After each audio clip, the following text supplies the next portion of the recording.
section about Pisco in public with Hutch. I said the things that I said. Sure, okay. Wait, how long is this? I don't watch too much of this. I'm just going to sell my whole inventory to see how much I've got, and then Sure. on to the UK. And it was getting frustrating. Like somebody messaged me to tell me that you guys were talking. And then the second time, Get push V to slow walk with it. You make almost... Yeah, I did. But I think the issue is because I'd already aggroed him. As soon as I put down my thing, even though I was slow walking, it auto spun to me, I think was the issue. Because I aggroed it first. was because I kept hearing you say that no one had told you that the chat stuff like had bothered them, or no one had like brought it up to you before. I don't know exactly what you said. I mean, I didn't get the impression that you guys wanted me to take particular action, or that you guys were being bothered by chatters, except to the extent that we've had a couple incidents where it's been like... You also missed a huge keynote part where you stepped AFK for like 7 random minutes last night. Wait, when? I don't like how he says how you guys were bothered by random chatters. That feels really manipulative, actually. I'm trying really hard not to bleed into too much of the psych talk, but there are a lot of times where Pisco starts to feel like a male Kelly Jean. It's pretty crazy. Like a lot of downplaying of complaints, a lot of minimizing and catastrophizing. So like if I say like, hey, I don't like when your friends all call me a pedophile, and you're like, okay, so my friends can't say anything about you, or else you're going to try to literally fucking kill me. I'm just like, okay, well, first of all, it's not just any random comments. They're saying really mean things about me too. I'm not trying to fucking kill you. I'm just bringing up a complaint. Like, yeah, that type of like a magnifying glass on your issues and then like a telescope on their issues is very annoying. I didn't get the impression that you guys wanted me to take particular action, or that you guys were being bothered by... Can I help you? By chatters, except to the You extent guys that were being we've had a couple bothered by incidents where it's been, chatters. like horrible, and then we've addressed them. But yeah, I guess I don't know why. Did you feel that it would be best to have this conversation in public? Oof. well, I mean, you were having the conversation in public, right? Well, I was in a conversation in public about whether or not I was good faith in interpreting, your statements, whether or not I felt that my moderation was good based on my view of what y'all were sort of feeling about the chats. Like that distinction is crazy. Like, what do you mean? So you were already talking about it. I don't know what distinction you're trying to draw here. And I didn't know that you wanted me to take particular action. I'm not saying that it's like totally improper to be public, but I am just wondering the thought process there. Well, you were having a conversation publicly, and I felt like some of the things that you were saying were not quite representative of Your feelings. my experience. Got it. Okay, well, listen, I'm totally willing to address the concerns. Let's chat more about them. And yeah, no, I'm not unreasonable, man. Like, I don't want you to feel horrible about how the chat is doing. I don't want to get people like to or encourage or implicitly stay silent when there are people coming after you who like have a vendetta. I wouldn't ever want to do that. All right. Do you feel I want to encourage people to hurt you and hate you? No, I don't. You feel I that don't way? think that about you. No, I don't. In fact, I told you the last time we he's spoke. crazy making him. Yeah, again, I don't like to... I know that you don't like to, but Jesus fucking Christ. It seems is really really not bad, good. And I yeah. haven't watched this. I think the way that I rationalize in my head is honestly with you, Pisco, I just chalk it up to you being a bit idiosyncratic in this kind of way. That's how I've always been, man. I mean, ask people back in the day from the early days of my Discord and my chat. I'm hands off. I'm very hands off. Always have been. It's not a directed or particular thing. I promise you that. But I obviously, care about how it's affecting the live and learn cinematic universe, and so I have no problem, engaging with you to talk about potential changes and how I can address going forward so that you feel heard, you feel seen, and that people feel that they know where I stand. I feel like this was a productive conversation. Yeah. What I'm hearing from you is, no, I'm joking. I'm doing therapy speak. Yeah, no. All right. Well, listen, enjoy the rest of your weekend. Hey, appreciate you. Hey, are you Okay. Is that it?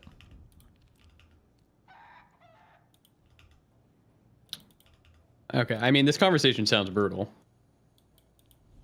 It was. The whole conversation was brutal. I also, not to jerk myself off or anything, okay, but I also don't like that. I feel like people. Oh man, I'm sorry. Well, you know what? Never mind. I don't care. Fuck it. No, actually, he's got literally people named Rose was 17 in his chat. Okay, so I don't feel bad. Never mind. Okay. I feel like when Pisco has identified somebody that he feels like he can bully, this is behavior that actually drives me crazy. Than almost more than anything. I hate bullying. Okay, when there's like a clear like. I don't want to say underdog. I hate when I talk about Hutch this way, but like Pisco's very good at like fucking drilling the fuck out of somebody. I feel like when Pisco has his hands on somebody like that, it's like a cat with some kind of like victim, and he just like drills and drills and drills and drills and drills. And I feel like when we have conversations, I feel like he doesn't have that same energy with me ever, and that drives me crazy a little bit because I feel like yeah, I don't know. It's annoying that I feel like when I talk to him, he's in 1 HP voice, but then when he's like drilling the fuck out of somebody else, he's in like super killer mode. I kind of wish. Seems like he's on attack mode with other people. With you, he has to be like on his toes, so he's in like defensive mode to like not. Yeah, but that's kind of annoying because like I would rather for get. sure. I want the super aggro Pisco. You're like, I'm here to from fight before. Pisco, not fucking Pisco. Mm-hmm. Whoa.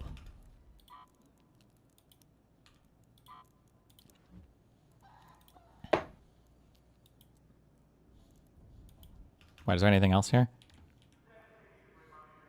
Or what? No, that was the end. Okay. All right, folks.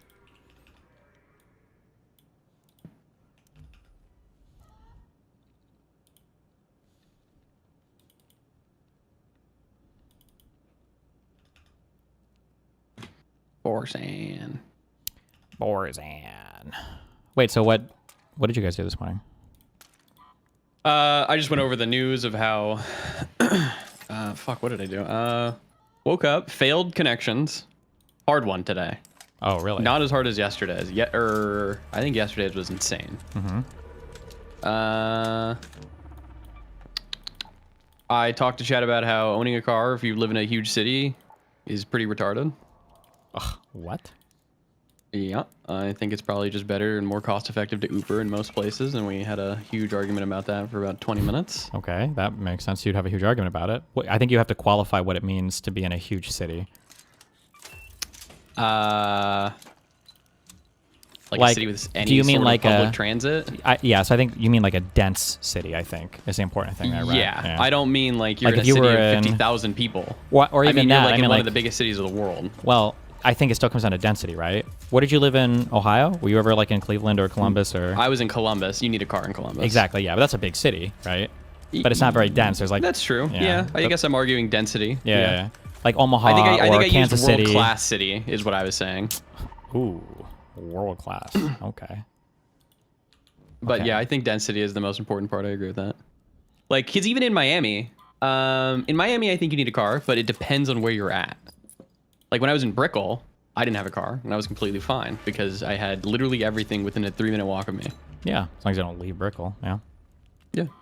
But even then, if you do have to leave Brickell, you can just take an Uber, and it's going to be cheaper than a car, no insurance. Sure, I'm sorry. When I say as long as you don't have to gas. leave, I mean like as long as you don't work. Because I feel like Yes, taking correct. Uber every single day for work would be It would be eights. It would be more money, I think, than a car. probably, yeah. Although I did know people in like SF and I think even in New York City that would cab or Uber every day to work, which I thought was crazy. But I guess if you make enough money, maybe they don't give a fuck. I guess, but at that point, like, I like to drive, so I would own a car because I would just want to drive to work. Yeah, that's enjoyable for you, driving to work. Driving is enjoyable for me, depending on the car. Is that why you try to drive us crazy all the time? We talked about maple syrup and how real maple syrup is better than the fake shit, and how I don't know why people buy the fake shit and just don't buy the good real shit. And then people were like, well, it's really expensive to buy the real shit. And I was like, dude, it's not that much more fucking expensive. Forzen is on a god seed right now. Doubt it. If I turn his stream on, he's going to die immediately. That's what always happens. That's possible. He's at 6 minutes and 50 seconds and he's getting sticks. Does he have beds already? Is that good for 650? Oh, he has beds already too. Holy. Costco Kirkland maple syrup, yeah. I'm gonna turn this on. He's gonna die immediately. He's gonna fuck it up. He's about to be. He's actually about to fuck it up. Oh God. Okay, I absolutely have 3 million here. All right. He's wasting time right now, being a retard. He's paused. That's fine, right? He is, but he keeps unpausing. On top that I don't see the highest. Don't risk it. I think it's supposed to be one higher up. This one is different. This one is Yeah, different. we buy the They Kirkland have Costco different maple syrup. spawners. Okay, fuck it. What is this music from? What do I feel like? Do I recognize? Oh, it's It's fine. It's FTL. fine. We don't need to do that. We can build a portal. We can. It was very smart for him not to do that. That was retarded to start doing that. To do what? So he was trying to do a thing where he basically puts a bed down, and then when you right-click the bed, it blows up. But he's trying to do it in a way where he doesn't take damage, as to not get, you know, dying by it. But he's just gonna fuck it up, and he's gonna waste a bed because he only has 6 beds, Okay. and he probably needs 6. He probably can't 5 cycle that dragon. Is he supposed to teleport there, or does he need more blaze rods?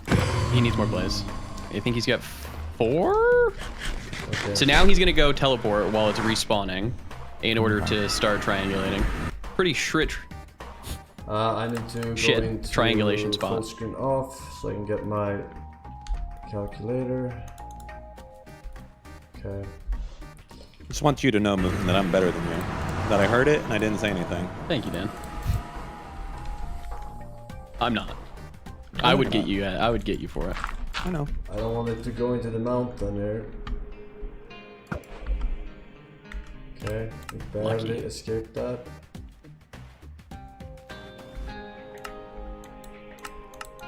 Doesn't he have bind set up for this chat?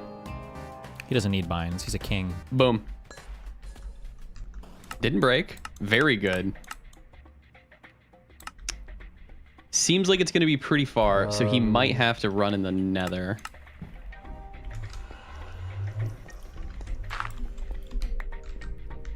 Okay, I'm gonna throw one pearl over there, I think. This is retarded.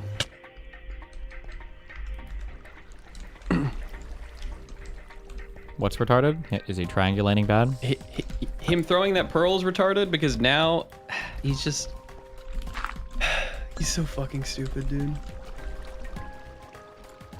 Where is He it? just threw the pearl into the mountain. Okay. It's unlucky.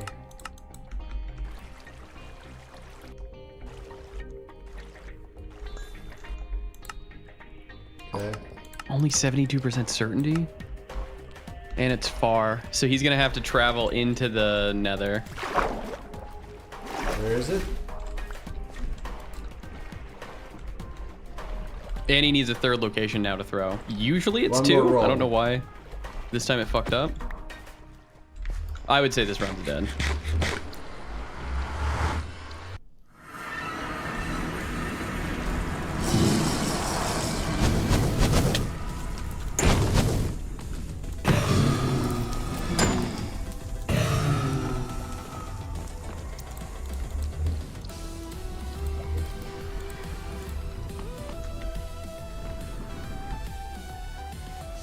Minus 43.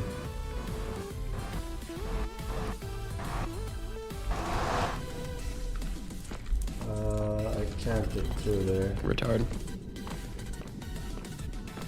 Isn't that the dog you want to fuck on stream right now? What kind of dog is that? The one to the right. The what? That's the... I don't know. It's the one Mooten wants to fuck, though. Oh no, that's a Cocker Spaniel. That's not the one. Cock? I want a fucking Oh, Afghan. what the fuck? What Whoa! the fuck? Wait, you can't get up? Uh-oh, he's throwing. Uh-oh, what's going on? Oh my okay. He's just being God. retarded. He's so stupid, man. What do you mean? This is Forzen tech. I just don't get it, okay? Okay. Are XQC or Forzen's times in like the top 1,000 for speedrunning this? I or don't no? know. That's a good question. I would assume so, actually. Yeah. Wait, what is XQC's No. time compared to the... 14:27, I think. The world record's like 6 minutes. or Can't something. fucking... Oh, okay.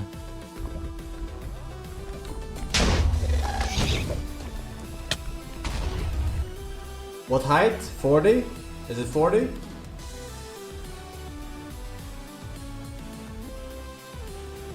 35 to 50 or something, right? What height? Where did I build it? I forgot. I don't know. It only counts in game time, yeah. That's why he's 35. paused.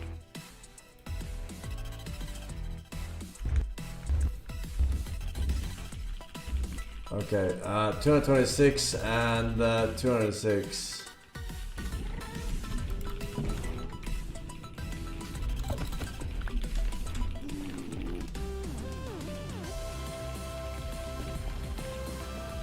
Is it in the lava? It's sliding in the lava. Alright.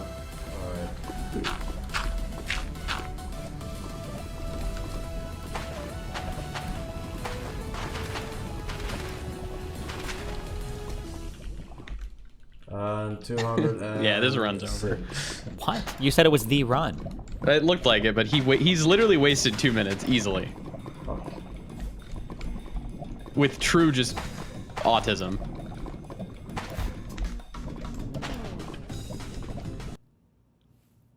Hello? Hello? Did your stream just freeze? No. Just Unstoppables Oh, is my laundry ads. power Great. up for You gotta watch an 24 ad. hour Now, nonstop he's gonna freshness. die So while the now ads I are can playing. Constantly smell fresh from all day streams to IRL game nights. Level up your laundry game. Turn heads in the totally redesigned Subaru Outback. Dog tested, dog approved. Get special offers from the best Dog ads. Oh my God, he's in. Hold on. We got there's a chance. Oh my Chicken bacon ranch god. chalupas at Taco Bell. You can't get just one. There's a That's chance. not some marketing hyperbole about how much you'll obsess over the slow roasted chicken, crisp bacon, and avocado ranch sauce. They come in Don't worry, he's tubes. paused right now. literally You guys can't aren't order missing this much. one. He Forzen better. knows. Chicken ranch street chalupas at Taco Bell. Charlie, here. More dog ads. Here. Who are you fucking debating, man? You're fucking typing up a storm over there. Don't worry I'll be ever about what right the fuck back. I'm debating. I'm worried. Charlie. I'm always debating. Come, sit. Now I know when you're gone. Let's I'm go coming in. home.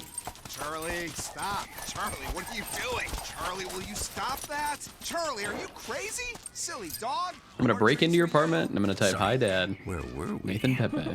You crazy dog. Red Bull gives you wings. New NYX Professional Makeup Jelly Job Gloss. A lightweight lippy that means business with a Boss applicator.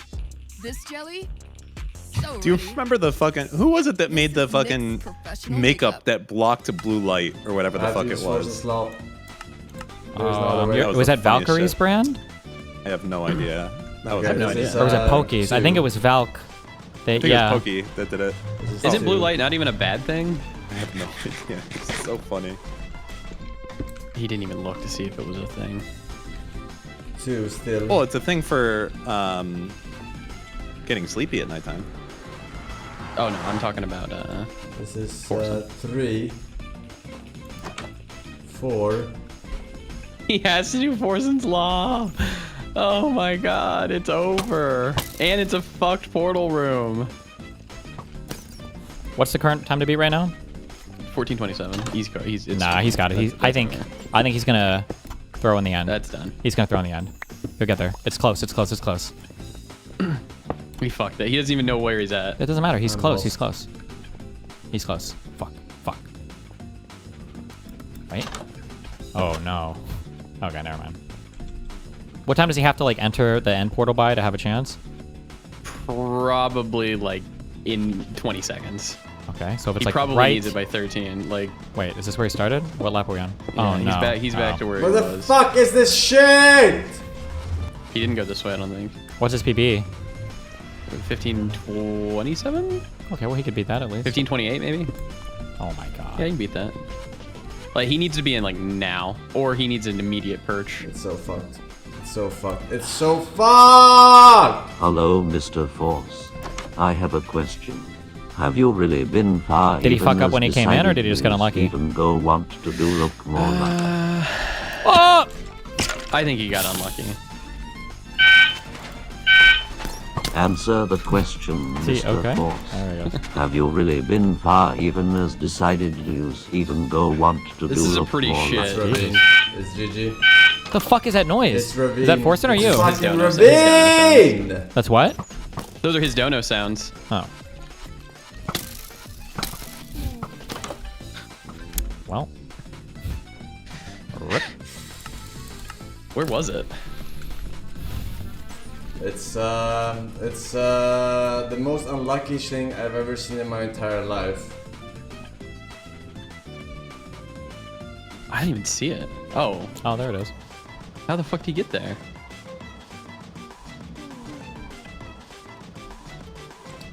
It's the most shit. unlucky thing It's I've actually ever seen in Wasn't my entire life. he was in that room, right? That's unlucky. Yeah, no, he actually got unlucky because that is built in. Built into what? The wall. He would have to knock a wall, I think, to find it. Oh. Well, You want to know what happened? let me go grab a Red Bull real quick. My The first scan? and only Red Bull today. 1 second. You're 4. That was more than 8 chunks away. That's how unlucky this shit is. Or That's how why did it not pop up on the scan? unlucky.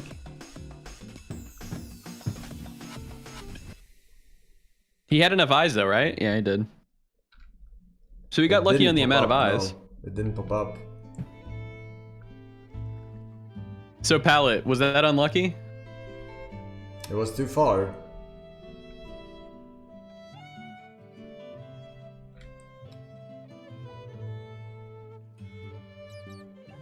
Mid-March. Pie chart. I'm thinking mid-March. Okay. What's my Which Minecraft one? speedrun time? I don't remember. I think it was in the 30s. Quetzalcoatlus am I supposed to use?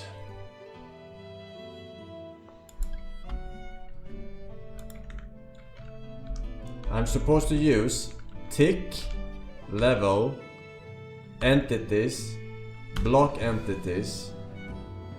This is the one I'm supposed to use. No. I lied. This is the one for the spawner. Oh my god. This is the one for finding fortress. Oh my god, he's so fucking dumb. Oh my god. I knew that was the case. Game renderer level entities. Cooked. Yeah. Game renderer level entities. Don't forget everyone, today's the last day to vote for the Tinies or something like that. The results will be revealed on March 1st. I believe we're gonna have 2 streams for it. We're gonna have ours, and I think the conductors are doing a stream.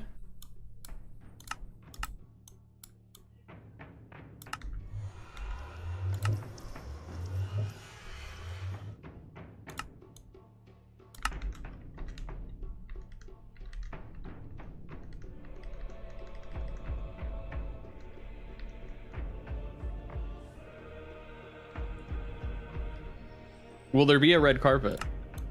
Alright, well, yes. I would have gone this way. Then, Every emote in DGG right? chat will also be wearing a vest. And then here or a it's suit or a scuffed. dress, depending Go if it back. is a male or female emote. Or, Why am I walking so could be a slow? non-binary emote as well. And then here is scuffed too. All of these are scuffed. I go here. What's he doing now? Trying to figure out how I He's could have gotten in. practicing. Yeah, he fucked it up. He used the wrong detector to try and find it. The wrong detector. What does that mean? So there are in like the menus, there's menus that basically do the it can find like a chest entity, right? He was using the chest entity, not the spawner entity one. Is that the thing on his screen? The Ninja Brain bot? No, he doesn't have it up right now. Oh. It's the one that has like pie graph. I don't even try to like not find it because I don't remember the way there. I'm literally just basing it on the scan, and the scan. This was an unlucky reveal. Well, are you gaming or are you Constantine? No, I have to Constantine. Oh, Jesus Christ. Shut the fuck up. Maybe tonight, we'll see. Okay. Let's read a little bit of our friends, and then we'll do connections, and we're UKing it up. This is from our good friend Gisticle, or his Discord server. What is this? Watching the stream from last night, looks like we are rewriting the Mr. Girl shit, lol. Even if I'm friends with these people, I can never imagine DMing them like, hey, you need to moderate your community differently because they are saying bad things about me. Yeah, I'm never telling another person like you need to change your moderation style because that community is not suiting my needs when it's not my community. Who said this? I agree with that sentiment 100%, but I don't know of anyone else who's really never done that. LOL. Let me recalibrate. There are very few people I would believe if they said this. Wasn't that a big criticism of Mr. Girl, among other reasons? Oh, I see. I didn't read up. The Destiny, Pisco, Cope, and Connor's community is so fucking funny. I'm actually dying at these people thinking Pisco has a responsibility to protect Hutch and Loner. Jesus. Destiny said that when talking to Mr. Girl. Heh. When it's my community, it's one thing, but more so, it's the individual's job to make convincing arguments and behave in a way that makes people not want to be harsh towards you. That's the big reason I disagreed so much with Max over the Reddit moderation thing. His passage about your community stopped agreeing with me because you stopped explaining my arguments to them, but it really feels like the overwhelming people who accept that responsibility eventually work their way to acting like it's everyone else's responsibility. I don't know what the point is. Okay, I don't care.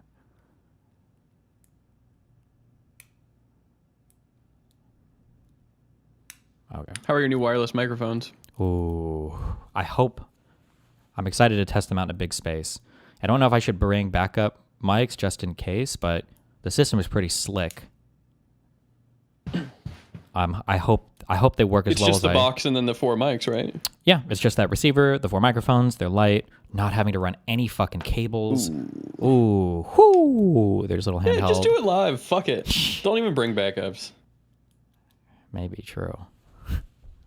You didn't want to bring those cables anyways, man.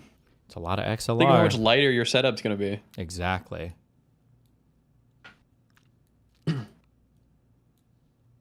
Oh, I did say this. I think that you should do, and hear me out. Uh-oh. I think you should do a lav mic for when you go on these shows. What do you mean? Why? I feel like you look a little bit out of place when everybody else is like not in a gamer setup. And you mean like when I go into shows like Peers and stuff? Yeah, like Peers. I've thought and about like that, RT. but like my background is like very, I don't want to say goofy, but it's very like. I think when I used to go on shows from the studio downstairs, I would not wear headphones. I don't think, because then I had a more professional looking background because I think I had the big monitor with the Miami Beach view. But I feel like up here, because my background is kind of like gamery or not. You feel like it's gamery anyways. So yeah, fuck so it, I'm might just as gonna well wear the lean into fucking yeah. I think if I ever get that 3-bedroom apartment, maybe I'll have 2 different setups or something. I don't know. Yeah. Or I think I can just roll in the background.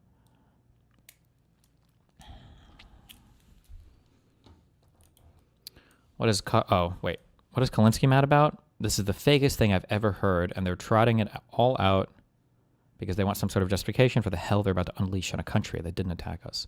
Iranian forces hack out wombs of female protesters to hide horrific sexual abuse. Jesus. Is that true? Iran, HRDC. It's been proven for years that the IRGC tortures female and male protesters for killing them. According to Khomeini, a virgin woman goes to heaven, so female protesters are raped before their death. Jesus Christ. Is this reported by any reputable news source?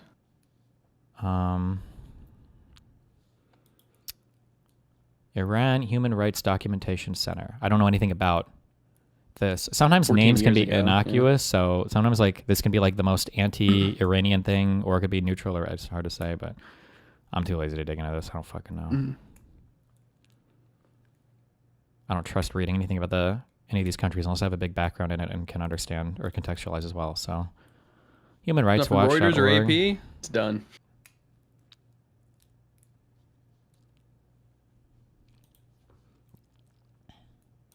Hassan shouts out Kim Jong-un and North Korea on the timeline. I once thought the DPRK nuclear program was a waste and that Kim Jong-un should have focused on development instead. I can now recognize that I was wrong. Hassan would go to North Korea and stream it. No, he wouldn't. He's a pussy. You don't think so? Absolutely not. I'm almost surprised that he's going to Cuba. But no, he would never go to a place that's actually spooky or scary, ever. I don't even think I feel like this he would motherfucker feel go like to he Russia. could, because if he goes there, he would just glaze them the entire time. Doesn't matter. He would never risk anything. That's why when he went to China, he didn't do the fucking the chiropractic shit. North Korea's capital is in the midst of a massive construction boom, building a new city district some have called Pyonghattan. Okay. Pyonghattan. Cuba's like a huge tourist destination in Canada. Yeah. I had no fucking clue. Yeah, because you can't fly, I don't think, directly there from the U.S., which is fucking Yeah. retarded. Trump did that after Obama finally let us do it again. And then, yeah. Why is going to Cuba supposed to be any kind of risk? I mean, it really isn't, but he canceled his trip before. I don't know why the U.S. has such a fucking adversarial relationship right now to Cuba, or I don't know. It's fucking retarded, but whatever. It's omega retarded. It's Asmongold chat. like they're right there. Why would we not want to have better relationships with? And we could easily. Yeah, it's fucking stupid, but whatever.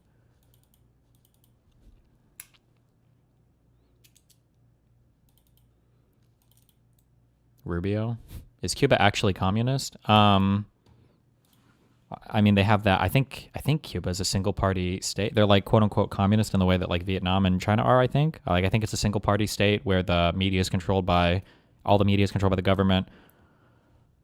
That Cuba's a weird one. I also, my information on South America is touchy at best, so don't take everything I say 100%. But I think that Cuba was able to work the way that it did for so long. Like they had a fuck ton of doctors and everything, because doctors were like the currency of Cuba. So they do a lot of medical training in Cuba, and they would trade them out to other countries in South America, especially I think Castro, Venezuela? I think, was really friendly with Chavez, I think, in Venezuela. So like they would get oil, or they would get resources, money, whatever else, in exchange for like doctors, medical care, and everything else that they would send down there, and they would have this back and forth. I think as Venezuela started to fail under Maduro, I think Cuba, got kind of fucked by this. And then obviously the U.S. infinitely sanctions the fuck out of all these countries for I have no fucking idea why. Or I don't know if you would say sanction or blockade, or I don't know what the actual term would be. Embargo, I guess. Yeah, because there's not like a physical, I don't think, well, there might be now, but before there weren't ships blocking stuff, but you weren't allowed to leave directly from the U.S. to Cuba. Yeah, it's just fucking stupid. It's so stupid. I don't know.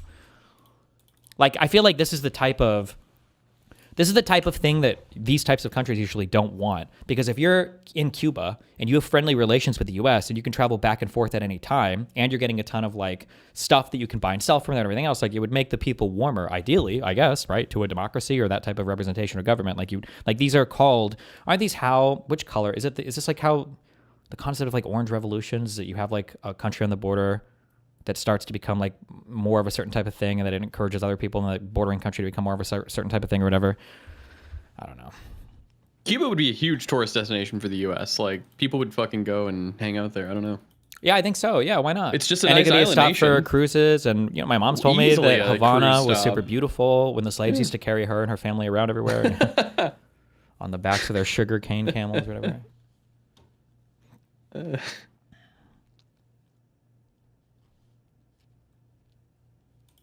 Hey, isn't it like, how far? Isn't it only like 20 miles away from like Florida or some shit?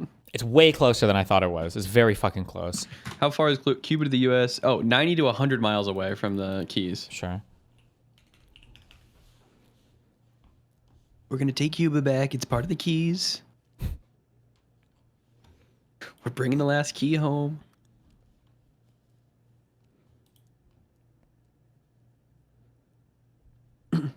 If Trump's so worried about legacy and adding something to the U.S., I'm surprised he hasn't gone after Cuba yet.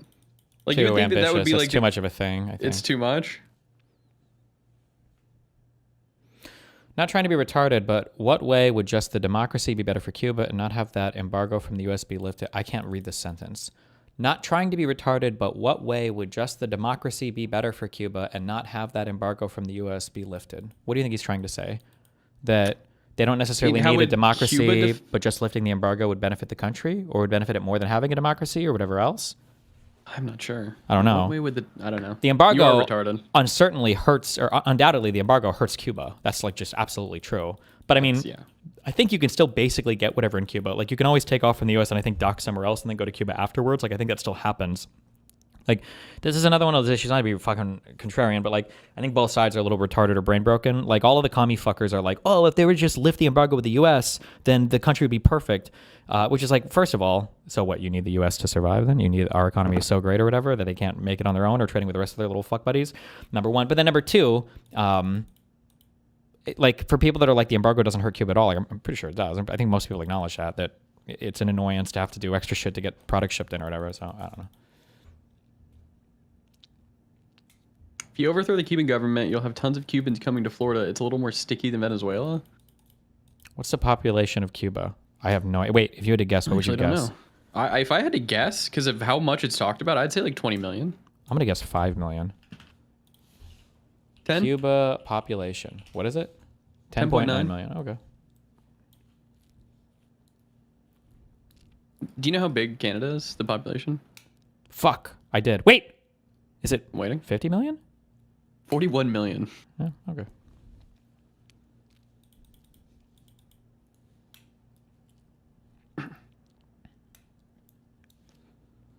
Chatters. What is this? Asmongold chatters. Now Asmongold chatters can fucking cry and be like, well, I guess Hassan is the smarter person. Clearly, because he's view mogging Asmongold. That's how it works, right? That's how it works, right, chatters? You know, the bigger the number, the better the person. The bigger the number, the more accurate their commentary. That's how it works, right? So how strange that I brought up the very obvious, malicious, flagrant botting going on, only to get botted myself. I've heard from colleagues that went to Cuba on vacation that they have trouble getting medicine. Really? What kind of medicine? I feel like the only thing, if anything, for Cuba, the medical care and the doctor shit available is pretty good. But unless they were looking for maybe specialty shit, I don't know. We'll find out who's doing the botting. We'll find out who's doing the botting when maybe not. When they start chirping about it on Twitter. Chirp. Like if it's like DGG and Dan Stalkman and all those guys who are like Hassan is clearly botting, blah blah blah blah. Then we'll know. Then we'll know who's responsible for it. Seemingly they only investigate if it's on Hassan's stream. Yeah, maybe. It would be really funny if, like I said, if Twitch goes, Hassan, you're being botted. Sorry, we have to ban you. After months and months and months of not doing anything about Asmongold getting botted, we've decided that we are taking the botting problem seriously now for the first time ever. They all leave you start gaming? No. No, you know what it is? It's the soundboard. I don't know why subscribers of mine are coming in to be like, he's being botted. Yeah, his viewership jumps up and down from 100K down to like 40K. That's still double of your real viewers. Double of my real viewers. His average Twitch viewership is at 26,000. His current viewership is literally at like, again, most likely at 26,000, somewhere along those lines. And if we're going real viewership to real viewership, he doesn't have a higher real viewership than I do. Okay, I don't care. Okay, I'm gonna start with connections today. Ooh, big mistake. Outcast, Salt and Pepper, Blondie, Teddy Bear, Distinguished, Black Sheep, Rough Riders, The Far Side, Bull Moose, Bloom County, Silver Peanuts, Misfit, Flecked, Reject, and Big Stick. I don't even know how, but from the deepest recesses of my mind, I feel like these are comics in the newspaper. Blondie, Peanuts is the guy, Misfit, and one of these is also a fucking comic. The Far Side? If I have this, my brain is just on another level, from another dimension. Fuck! Okay, what's not a comic? I feel like The Far Side. That sounds like a comic.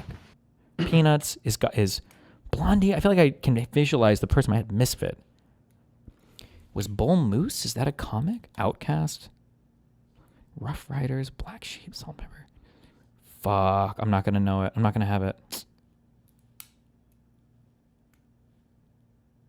Oh, no, wait. It's not Outcast.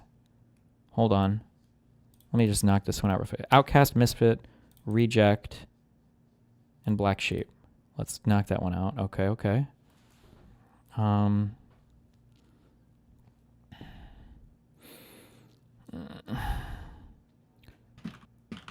Another word for like descriptions of hair, beards, older people, like silver hair, salt and pepper, distinguished. No way, right? And flecked? That can't possibly be right. Rough Riders. Riders County, Moose, Bear, Teddy, Bull, Teddy. Okay, hold on. Bear, County, Riders, Moose. Is that the purple one? Some bullshit? Descriptions for graying hair. This is so stupid. Well, I don't know. Never mind. Flecked or distinguished? Would you say somebody had distinguished hair because it's graying? That sounds retarded. Okay. Bull, Bloom. No. Bull, Teddy, Bear, this and this. Is Big Stick a comic? Okay, hold on. What did I guess before? One of these is a stupid fucking comic. Fuck. Bull Moose, Bloom County, Rough Riders, Teddy Bear, Big Stick? Okay, no.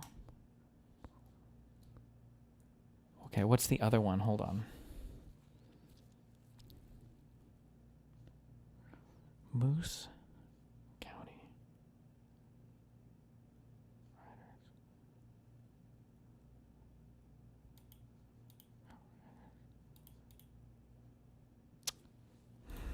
Nah. I did this guess, right? Okay, hold on. Okay. Teddy Bear, Bloom County, Bull Moose. Okay. Rough Riders, Big Stick. Riders and Big Stick.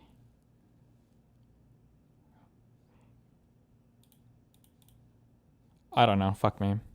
Fuck! Nah. Classic Comics, Bloom County?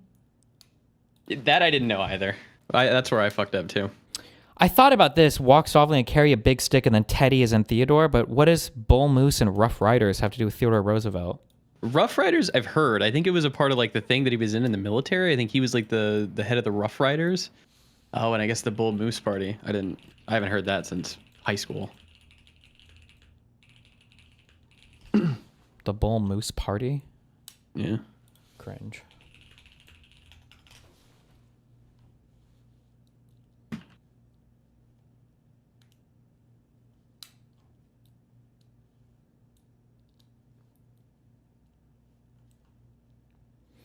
Okay. I don't know why Moeen Rabbani is out here coping about our... I have no idea what encouraged him to tweet this today. I'm haunting this guy's memory. I'm glad. Okay, what is this? Somebody linked me this yesterday. The Green Party. UK Parliament.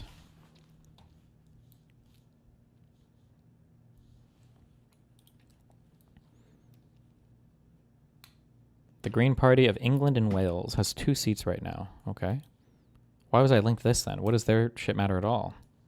The Green Party and government will implement a fair and humane system of managed immigration, treat all migrants as if they are citizens, give all residents the right to vote, help families be together, dismantle the Home Office, abolish the no recourse to public funds condition, abolish the 10-year route to settlement, stop the profiteering from application fees, stop putting people in prison because of the immigration status, accept the responsibility for the climate emergency and support people. Okay, this sounds retarded. I don't know.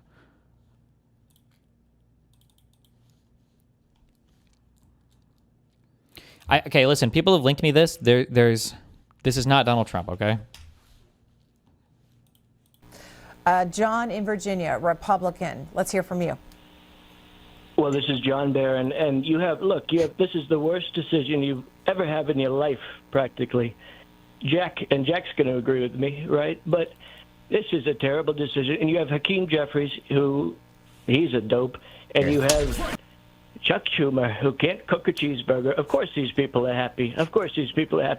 But true Americans will not be happy. And you have the woman earlier, I assume she's a woman, she's a Democrat, but she said she's disgraced. She's devastated. All right, John. This. We'll go to Chester, who's in Baton Rouge. It's a good meme, though, but he's way too fast. Good meme. Donald Trump would not be this quick anymore. This would be a good impression like 15 years ago.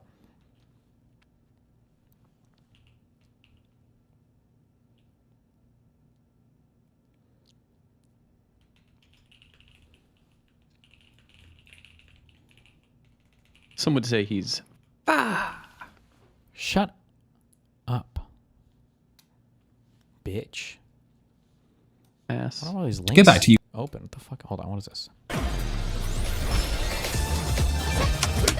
See what I mean? I can't do my poke. 2 of her normals, that standing, what is that, standing medium punch, and her standing low medium kick beat my fucking pokes. Again, that dude, I can't attack. I literally can't attack, and she just stands there and does nothing. See? I can't do shit. Did me and Dan ever talk to you about the fucking sickest interview for DSP? The ideas about that? I don't think so. that like if we could have done a show when we were in the very early talks of for what the anything else or whatever before we even I think had the name, the idea of like bringing in people and doing kind of like trolly interviews. So at the time, DSP had his bankruptcy stuff, WWE drama. Yeah, and basically as part of that, it kind of came out that he was spending thousands or maybe tens of thousands of dollars. I don't want to get it wrong, but he was spending a lot of money on some like is it WWE Champions? It's some mobile game. Yeah, or it's a whatever. fucking mobile game. Yeah. Mm-hmm.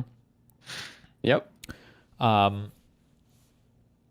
So we thought that it would have been funny to bring him in and to have like a normal ass interview, but every question we would have like 10 questions and we would go to Cameo and we would pay like WWE fighters just to read the questions. So maybe it might be simple of like, oh, like, you know, how do you feel your career has evolved or whatever? But it would be like Hulk Hogan would be like, yeah, DSP, how do you think your career has gone, big guy? Do you feel He good would about love your that, or whatever? dude. Like 10 questions. It would be because I don't think he would know if he's like being fucked with or not. I think it would have been. He might just think it's like a WWE type podcast. Yeah, he would have no fucking clue. Well, because he knows me, he doesn't like me, but because I made fun of him for the oil thing. But oh my god. For the car oil thing. Yeah, where you had like that car. Jesus the buyer's market Christ. for cars. Yeah, he had it for like 4 years, right? Yeah. He's like, well, why would I need to change my oil? I don't drive at all. Classic.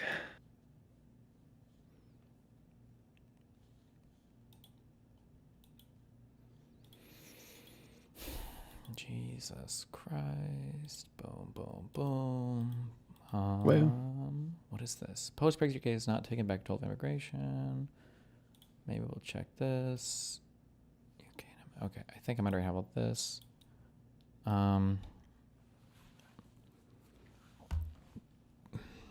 Actually, fuck it. Let's just get these links down.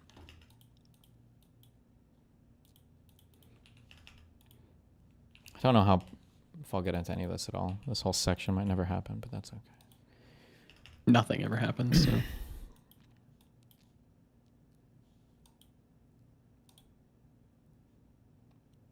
Apparently, the UK has reduced their CO2 emissions, but I heard Constantine say that they haven't reduced them at all. But apparently, they have. If this is the UK, they've come down. They've been cut in half, which I would say is What is the pretty claim impressive. there? He just says they haven't reduced it. Well, he says that That's like it? they've tried. He's obsessed with net zero. That's probably going to be a thing I have to dig into a lot. Is whatever the fuck net zero means. But he's like, well, they tried for net zero and they didn't even accomplish anything. But I mean, they did. Like, whether you think it's a good or bad idea, like they're at 4.5. Is this tons or kilotons or whatever the fuck? And they, at their height, they were at like 11.5, whatever, 20, 30, 40, 50 years ago. So they did bring it down. Yeah, shit's gone down. I mean, I think most nations have gone down. No, U.S., Canada. Yeah, but I think UK, it went down even more. more than average. other. Yeah. Isn't that because everybody wants to be a part of the Paris Climate Accord except the U.S. now? Aren't they still sticking to that? I don't know. Which is net zero by 2030.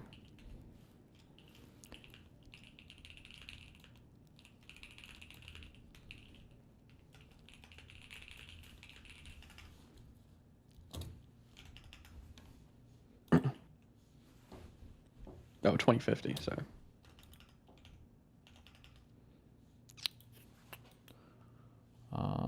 Article here. I'll get to that later. Loaner box stuff.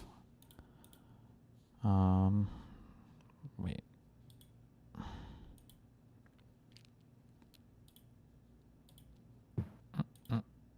Wait, is this my top monitor or bottom monitor?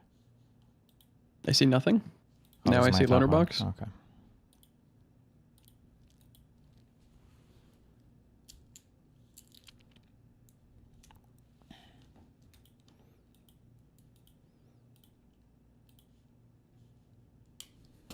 Another article on migration stuff.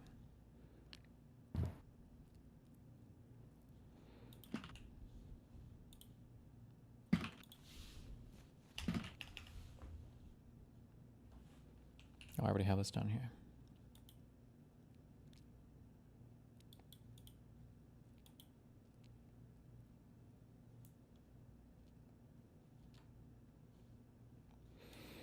Did I read this article?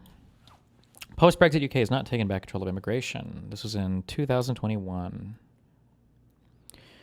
We have to, in this campaign, make people understand that EU membership and uncontrolled immigration are synonymous with each other. Declared UKIP leader Nigel Farage on April 29, 2016. Farage really does seem like your guys' Trump. I thought he was kind of like a meme lord, like with the whole bus and everything, but I didn't realize that he has like as much airtime and is as influential in all these weird alternate party things. Ugh. Oh no, sorry, Boris was the bus. My bad. Wait, Farage wasn't the bus with the. We'll lower the Brexit bus. Wait, are you sure? 5 weeks ago, the Brexit Party was a million. On board the Brexit bus, the inside story of how Farage won the European Parliament. Okay, but the actual bus with the slogan on the side, that was Boris Johnson. Was it really? Yeah, he's the big bus guy. Isn't Boris like later? Boris was the guy who loved fucking trains and shit. Yeah, I know that. 350 and million he was the guy who went around on a NHS bus. The vote leave bus. Duped by a fucking bus, dude. Vote leave bus UK. Boris was PM that started the Brexit vote. I need to get the timeline on this. When was Cameron the prime minister around Brexit?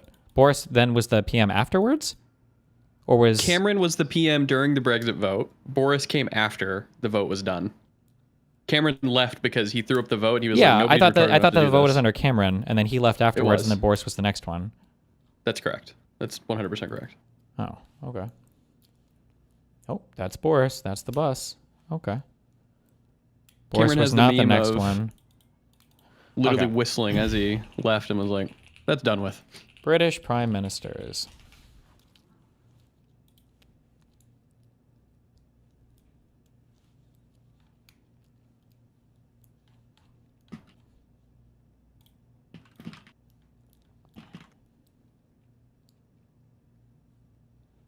Okay, Cameroon.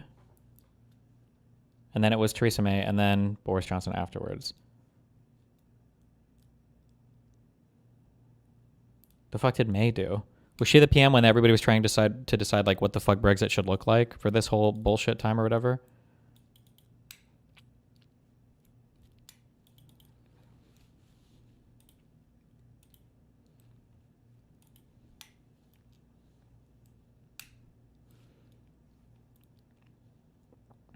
Oh, and then Truss was actually prime minister for 100 days?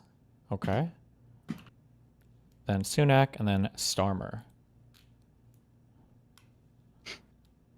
Trust didn't last as long as a fucking head of cabbage. The fuck do you mean by that?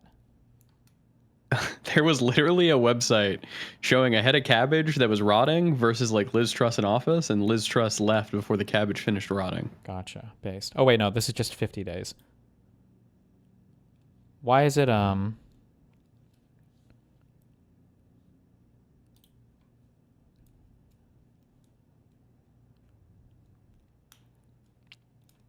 Why is this listed twice? I'm trying to understand. Born 1975. Different monarchies. Oh, I see. Gotcha. Okay. So this is the same 50-day period. But Elizabeth died, and then it was Charles III. Okay.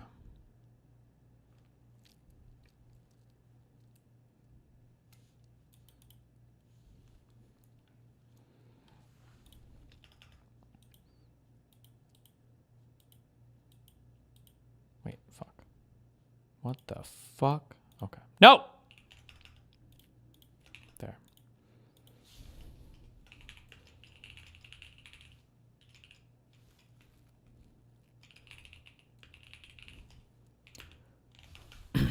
Okay, we had David Cameron to Theresa May to Boris Johnson to that, what is it? Liz Truss to Rishi Sunak. And then we have our boy Keir. Our king. Starmer. Well, I don't know if we actually like him or not, but. Oh, we do. Do we? Big time. 2010 to 2016, 2016 to 2019.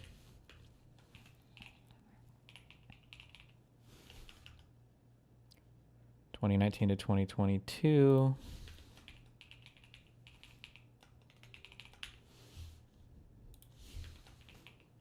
50 days. 2022 to 2024.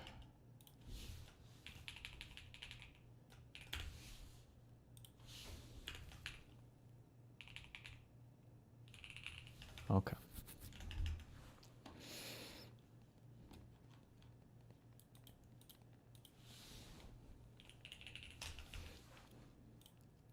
The UK Independence Party.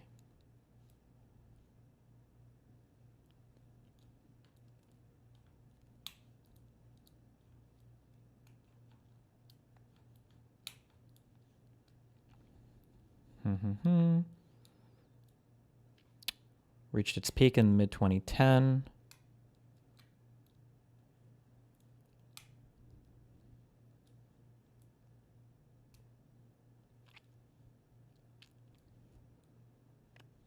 And then what? Would it be accurate to say UKIP gave way to the Brexit Party?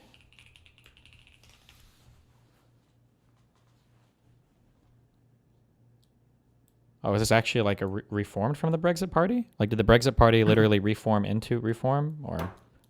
Pretty sure the Brexit Party just became Reform, yeah.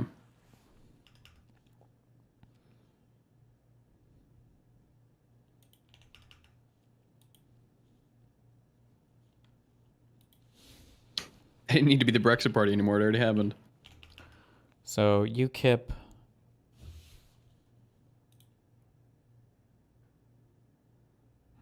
In 91.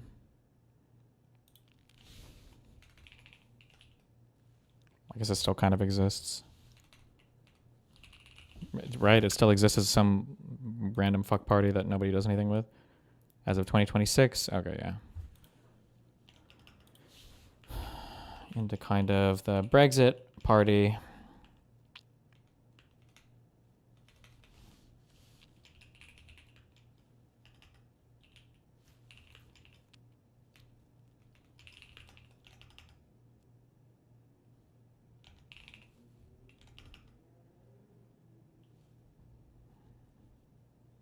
And then in 2021, at the Reform UK Party. Is it common that like these parties will pop up that are just totally new parties that will just take over your parliament? Because it feels like people are talking about like, oh, we're worried about this or that or that. And then I look these parties up and they have like 2 seats when people are talking about them. No? Like everybody's saying no right now, but Reform has like 2 seats. How many of the, I don't even know if any of these are elected or if they're just defects. So why are people worried about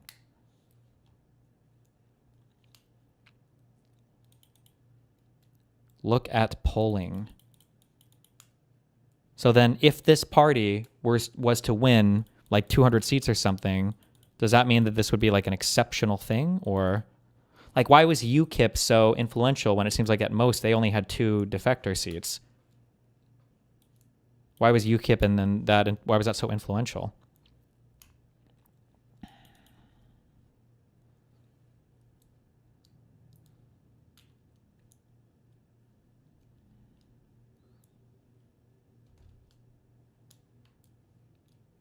Check popular vote. They have first past the post thing. I don't know why you keep saying that. I don't know how that is. Cameron was retarded and put it to a referendum because it would influence conservative backbenchers. I don't know what a backbencher is. UKIP was influential because the Conservative Party had to coast right to attract their voters. Polling. You keep linking polling. I don't understand. So, so then the worry is that these people will take a substantial amount of the parliament? If the polling is correct right now, Reform can win a majority by themselves. So you're saying that right now, if there was an election, there's a good chance that this party that has basically no members could win hundreds of seats in the parliament.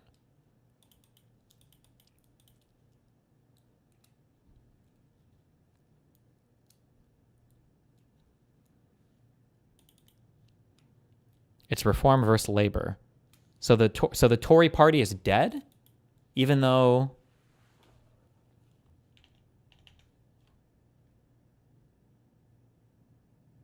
Oh wait, are they? They are dead. They're dead. Wait, hold on. Okay, the blue one is. Wait. Lord, no, give me the real thing. Okay. Labor is 404. Conservative is 116. Are Liberal Democrats typically? Is this a center? Right? Oh no. Or yeah, this is a center right party. The Liberal Democrats in the UK.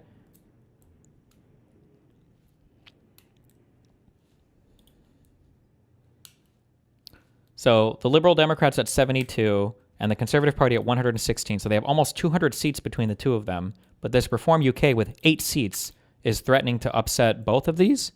Could have more votes than both.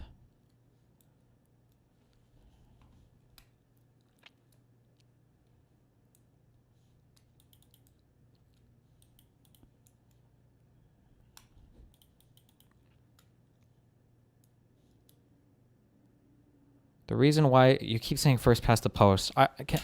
Okay, I have to. How does UK Parliament elections work?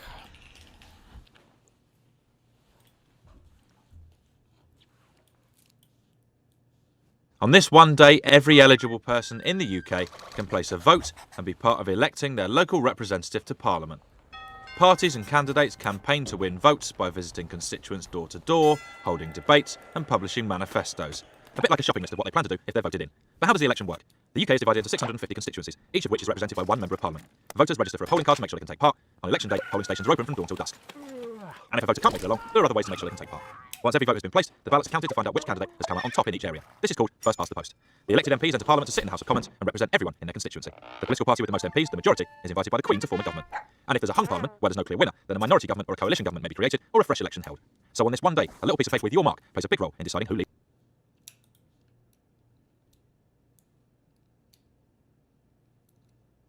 Okay. I don't understand. So, I think the Parliament is like the House of Representatives. Thank you. The bottom part of their Parliament is yes.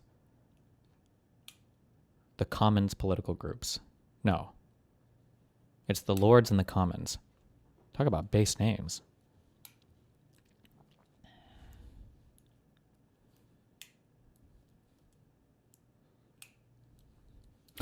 Oh, hold on. I think it just clicked. I'm sorry. The reason why first past the post is a big deal here is because you have so many different parties that you're voting for. The issue is not first past the post. It's that you have first past the post plus there's like 10 or 8 or whatever people on the ballot. So you're splitting hardcore on everything. So if you can pull at 25, 30% or something, then you can theoretically win. Okay.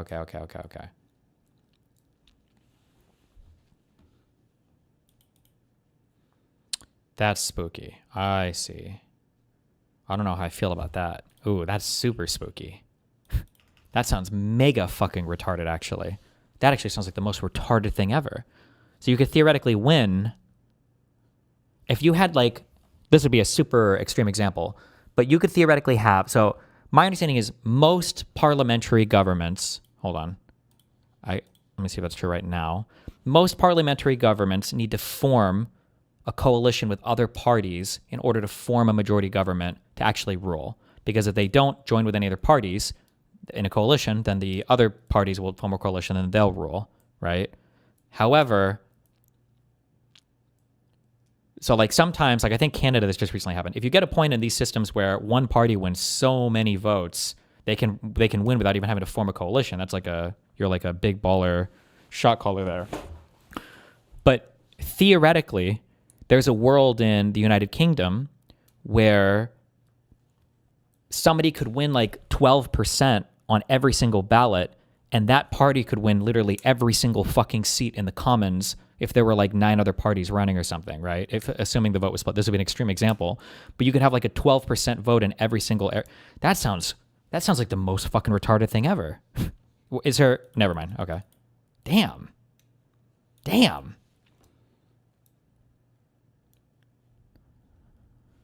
Look at labor's percentage in 2024. Oh, damn. Okay, 33.7% of all the popular vote. And then conservative is 23.7, and then the Lib Dems were at 12.2. Ooh.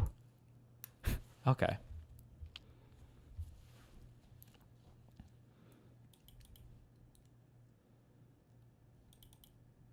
This explains why it's based.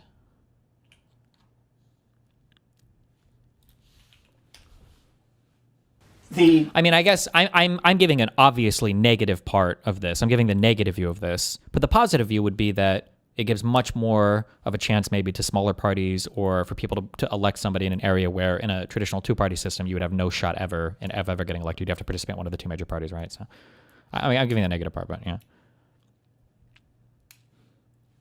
Oh, somebody said the vast majority of UK governments are majority governments, though, not coalition governments. Okay. Referendum on whether Britain should change its voting system to the alternative vote system called AV is now approaching. And I'm worried that in the debate about this, the criterion that seems to me to be the decisive one in choosing a voting system isn't even being mentioned by either side in this debate. But first, why is this issue of what is a better or a worse voting system, why has that come up at all, as opposed to debates about which policies and which politicians are better, which is what political debate is usually about in an advanced democratic political system? Well, it's come up because the existing voting system, which is usually known as first past the post, has a strong tendency to give the two most popular parties a larger proportion of the seats in Parliament than the proportion of the votes they get in the country as a whole. And correspondingly, the smaller parties all get a lower proportion of seats than their proportion of the votes. This non-proportional response of the first past the post system is deemed to be unfair and biased by some people. And the point of AV is to reduce this bias, this supposed bias against the smaller parties. But even aside from that, a lot of the debate has involved the two sides talking completely past each other on that issue, what you might call the arithmetic of fairness. The AV side, as I just said, it says, look, the existing system isn't proportional, and so it's biased against the smaller parties. And the proponents of the existing system point to a completely different issue, which is also about arithmetical fairness, namely that the AV system, and actually any system that is any more proportional than first past the post, gives the smaller parties, and especially the third largest party, a disproportionate political power, even though it gives it a more proportionate number of seats. And the reason that happens is that, well, in any system, it's very rare. It's worsened by the fact that we don't vote separately on local versus general. You vote for your local MP, and the winning MP locally gets a seat in Parliament. Wait, what does that mean? Like your local member of Parliament is also the governor of your, or is a representative in your area in your local government? I don't know what that means. So like you don't have the same so we have in every single state in the United States, you have a state Congress and then you have the federal Congress, but they're two totally different things. Those candidates are not the same at all.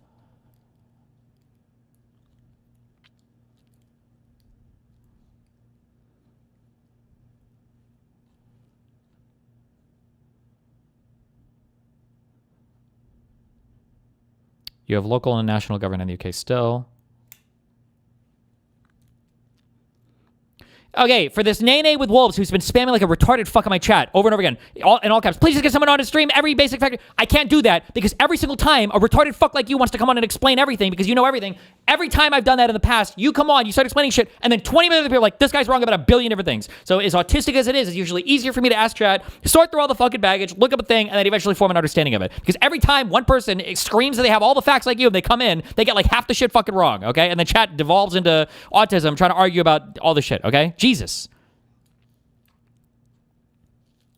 For one political party to be the favourite party of more than 50% of the electorate. And so any system that reduces this alleged unfairness to the smaller parties will statistically tend to prevent any party from having an overall majority of MPs either. And so it will prevent them from forming a government. And so they will have to form a coalition with other parties, usually the third largest party. And that is what gives the third largest party in particular enormously disproportionate political power. That happens in two ways. The first way is that that party then chooses who is to be the Prime Minister, because the leader of the third largest party can choose either the largest party or the second largest party to form the government with. And there's nothing in AV or in any other system that will make the leader of that third largest party lean in the same direction as the electorate lent. So the third party leader can choose to put the second party leader into office as Prime Minister or the leading party. So it's the kingmaker. And that power of the third largest party leads to another disproportionate power that it then has, which is that it can make conditions for whom it will pick to put into government. And through these conditions, it can insert its own policies into government policy, no matter how unpopular those policies are with the electorate. Now, I should say that even the existing system, the first past the post system, does produce hung parliaments and therefore coalition governments every so often, every couple of decades. And so, by this criterion of arithmetical fairness... Okay. For when it comes to choosing your prime ministers in the United Kingdom, does the prime minister usually always come from the largest party? Or in order to form a coalition government or whatever, do you usually have to make concessions and pick prime ministers from smaller party? Okay, yes. Okay. The prime minister comes from the governing party or the governing coalition? Does it always have to come from, you mean the largest party in the governing coalition, or?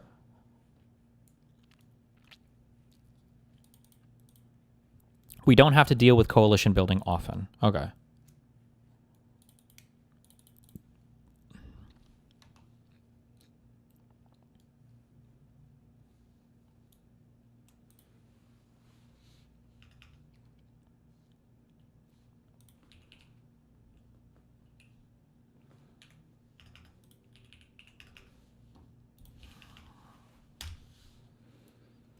Various organizations continually conduct opinion polls, gauge voter, and blah, blah, blah. Okay, so Labor has... Oh, this is from 2024. Okay, I can see these. Okay, so according to this, the Reform Party is actually crushing it. Okay, so everybody before who was saying that, like, there's no shot, Reform can't take a lot of seats or whatever... Was that just a lie? That was just wrong? Like, the difference between having, like, 15% on polls versus 30% on polls seems like the difference between you having 1 seat versus, like, 400 seats, right? Okay. Okay, I understand more now. Applying these opinion polls as it stands to an election that's 3 years away is total slop. It never goes this way. It's completely retarded logic. Thank you. Yes, opinions can change, but I understand now why this is the way that it is. Because from a U.S. perspective, looking at you guys having so much conversation about a party that has 2 seats, defected seats, in your parliament sounds fucking retarded. I don't understand that at all. But this I understand more now. Okay. Whew. Jesus.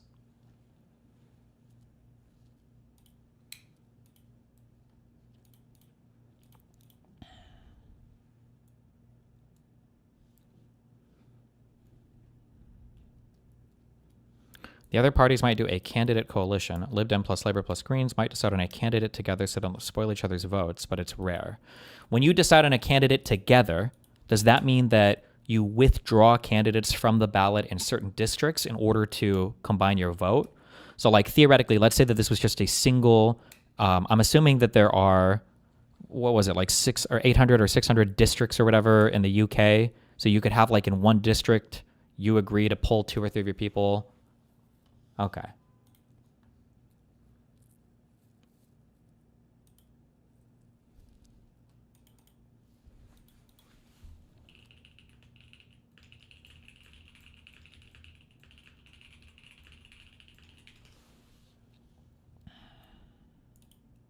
Also, quick based break.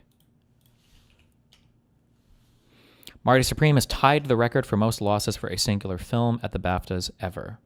Fuck yeah. Fuck this film. What a fucked movie. And fuck this guy in the film, okay? He's a bad person.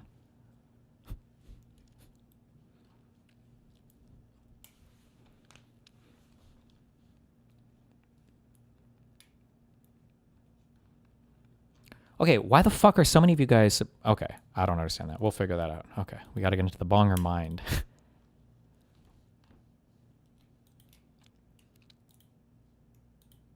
That's 9 minutes. Let's take a quick 20-minute detour here. I feel like understanding this guy's history is pretty important, and then we'll see if there are things he got wrong or how. This is probably good. Farage guy is probably going to be fairly important to understand, I'm guessing.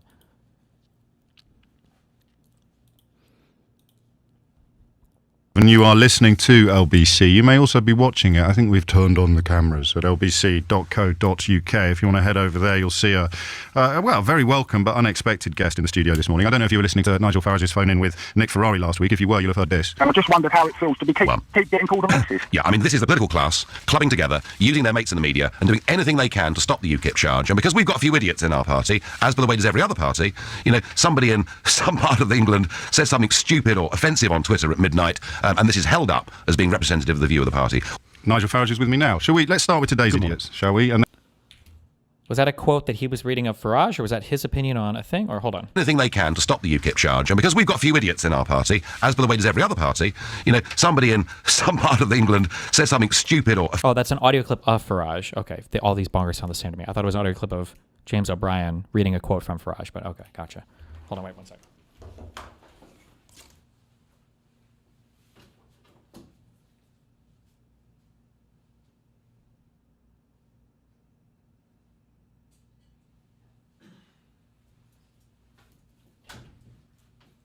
This was in 2015?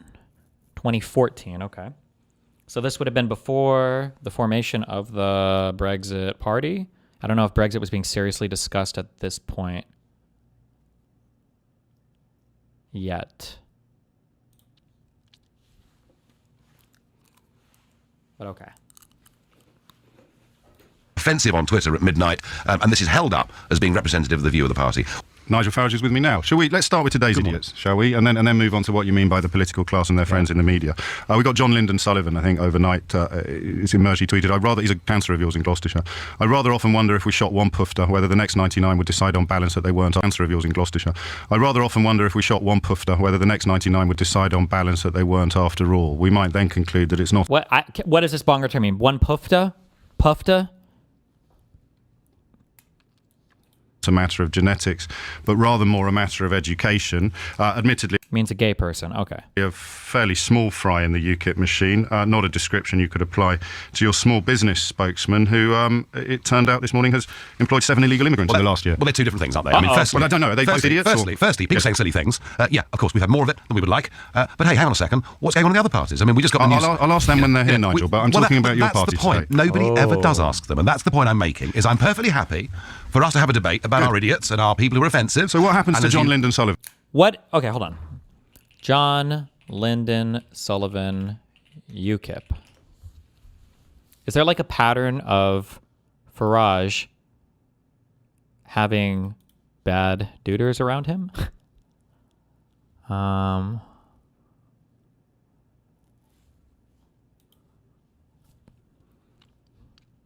I rather often wonder if we shot one poofter, GBLT, whatever, whether the next 99 would decide on balance that they weren't after all. We might then conclude that it's not a matter of genetics, but rather more a matter of education. I understand. Okay.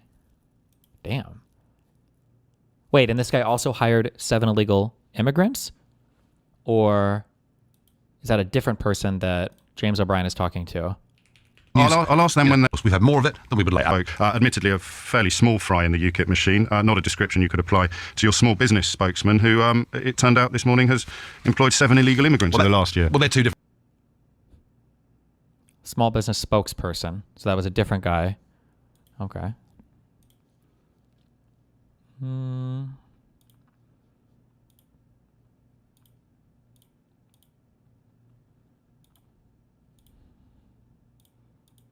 Let's throw this under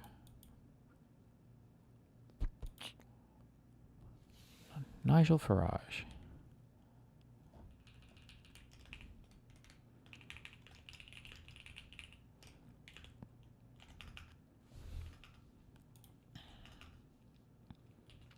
He said a small fry, so I'm guessing this was this even an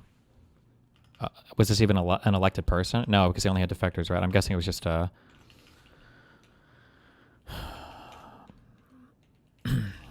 we'll say bad associations.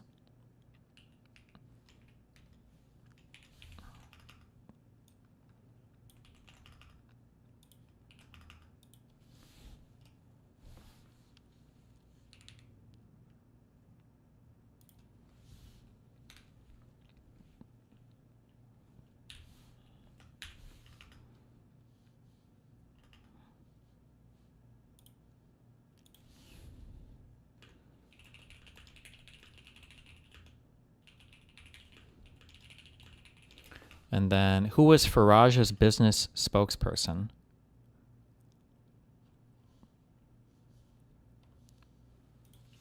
Farage, business spokesperson.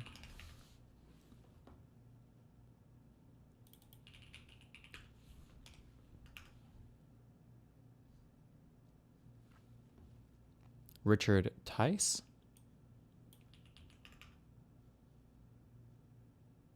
Or no, this is an older one. 7 illegal immigrants.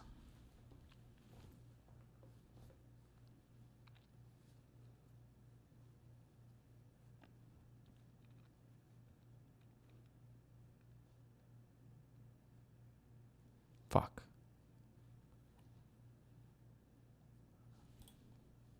I don't know what the name of this person is. Whatever. Richard Tice, the co-leader of reform. Yeah, who was James referring to here? Different business spokes. Oh wait, Amjad Bashir?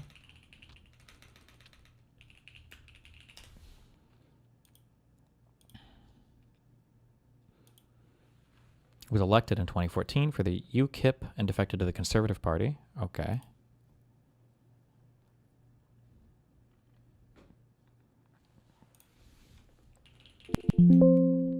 Did anything even come of that? Was that just an accusation, or?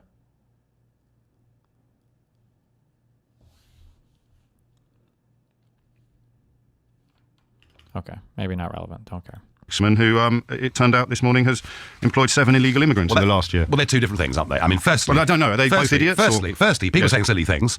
Yeah, of course, we've had more of it than we would like. But hey, hang on a second. What's going on in the other parties? I mean, we just got the news... I'll ask them when they're here, Nigel, but I'm talking about your party That's the point. today. Nobody ever does ask them, and that's the point I'm making, is I'm perfectly happy for us to have a debate about our idiots and our people who are offensive. So what happens to John Lyndon Sullivan, then, for that tweet?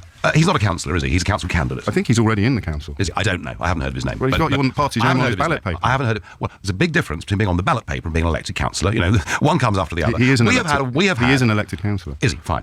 I didn't know that. We have had people... So what happens to him now?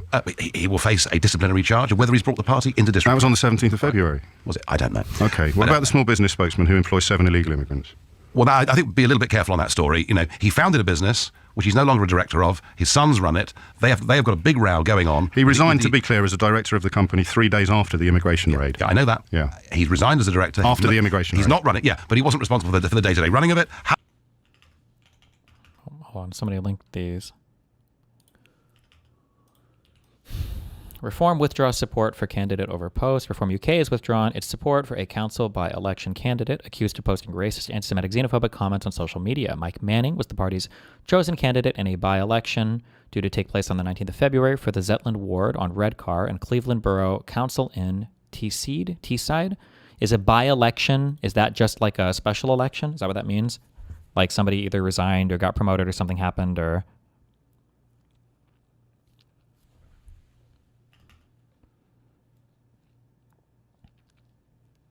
What did he tweet?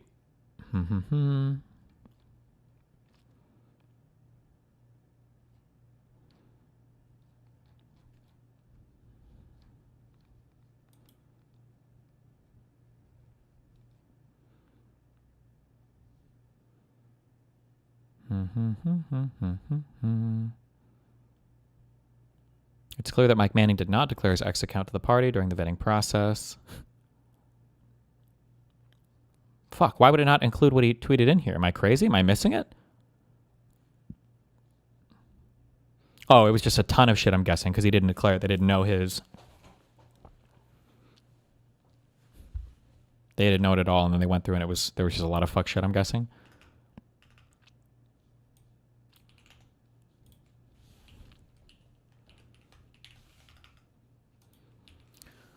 January of 2026.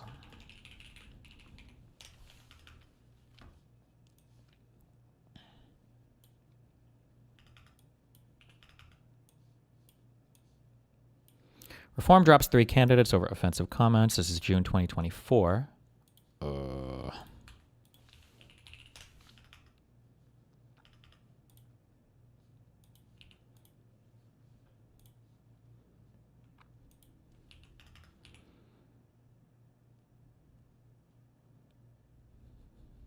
Okay.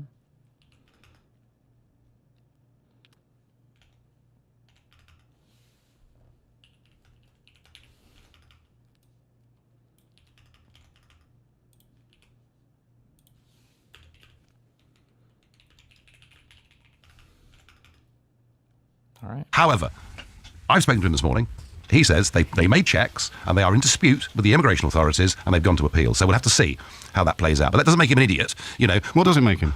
Well, we don't know. You know, let's find out what happens here. Maybe somebody in his business has made a mistake. I do not believe for a moment he would have done that. Seven mistakes. I do not believe for a moment he would have done that, knowing that he was running as a candidate for us in the European elections. My argument, James, is this. Wherever we have found people who have had extreme, racist, unpleasant views, we've unceremoniously got rid of them. Furthermore, I've tried to protect the party by making absolutely clear that anybody that had previously been a member of the BNP or organisations like that cannot even join as a member. And to hold up the views of a handful of people as being representative of UKIP, frankly, isn't the truth. Well, okay, what about your association? BNP or organisations like that cannot even join as a member. And to hold up the views of a handful of people as being representative of UKIP, frankly, isn't the truth. Well, okay, what about your associations with the BNP? If we go back to 1997 when you had lunch with a chap called Devin, who, as you know, is responsible for writing an astonishing, I mean, his expose of Jews in the media was called Mindbenders. You were photographed with him. What is the BNP? The British Moober Party? The British Party? What is the BNP? Oh, BNP, the British National Party. Okay. It was reported at the time that you're a man who often used words such as nig-nog and the N-word that Jeremy Clarkson recently got into trouble for in the pub after committee meetings. And a month after that lunch, Devin wrote an article for the far-right journal Spearhead suggesting that the BNP and UKIP get into bed together. How does something like that happen? Well, because Mr. Devin was brought into the centre of UKIP by the chap at the time who was the leader and turned out to be something very different. And I've never seen him since that day. Well, no, the lunch you had with him was after he was expelled. Yeah, I wanted to find out why. Find out why what? Why somebody like him, who had been held up to me as a great academic, he was going to make a very big difference. But you'd seen what he'd written. With a book.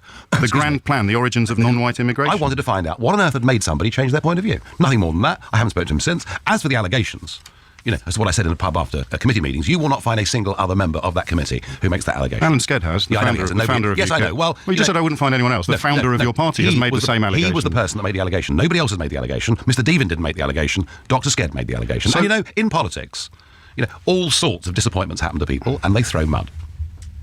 Yeah, of course. You know, so what about the mud that's been thrown about the far-right parties with which you sit in Europe? The Danish People's Party, the True Finns Party, the Dutch SGP, and perhaps most interestingly, the Lega Nord. I think you co-chair, do you, that group with yes, Francesco Speroni? He described Anders Breivik as someone whose ideas are in defence of Western civilization. No, he didn't, actually. He didn't. One of his members did, and we kicked him out of the group. No, you're thinking of Maria Borghesio, who went further and said in a radio interview that Breivik had some excellent ideas. But Speroni himself, who is your co-chair of this group, said that Breivik's ideas are in defence of Western civilization. If you would come with me to Italy or Poland or Slovakia and listen to the political discourse, you would realise how incredibly different it is to what we would consider to be acceptable in this country. What I've done in the European Parliament is to try and draw a line and to say we will not sit with people who we believe to be on the extremes.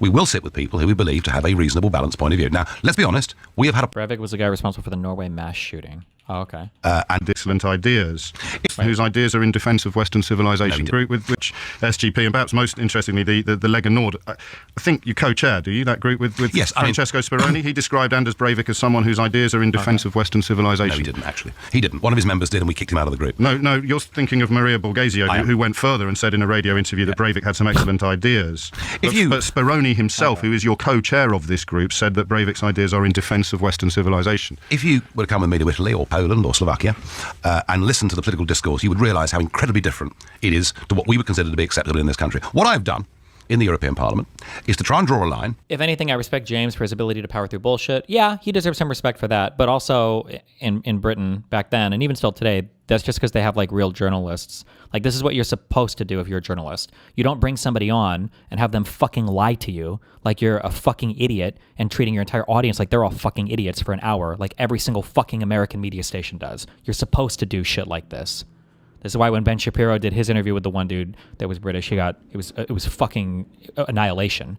Ben probably heard that, like, oh, he's a conservative like me, so we're going to sit here and, assuming we're the right height, 69 each other for an hour, and it wasn't like that. Instead, it was him getting fucking reamed for 30 or 40 minutes or whatever.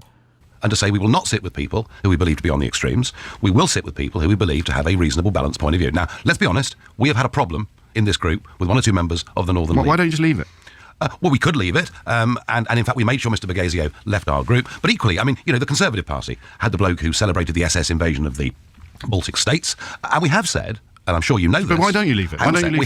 We have said that we will not sit, you know, with the Front National and parties like the Austria Freedom Party. We've made that perfectly clear. You know, we are not a party that wants to be linked to the far right. But I promise you, if you look at the associations everybody has to form in the European Parliament, a degree of compromise is needed. Well, this is what moves us on to the question about the political class that you referred to in your description of my fears about some of the positions that UKIP seems to represent. Because all of your defence thus far has been, well, we're no different from any other political party, and yet your whole unique selling point for many of your fans and supporters is that you are different. So I think the phrase you used was that members of the political class and their friends in the media. So let's run through that. You currently write columns for The Express and The Independent every week. Yeah. You've been on Question Time, I think, in recent months more often than anyone except David Dimbleby.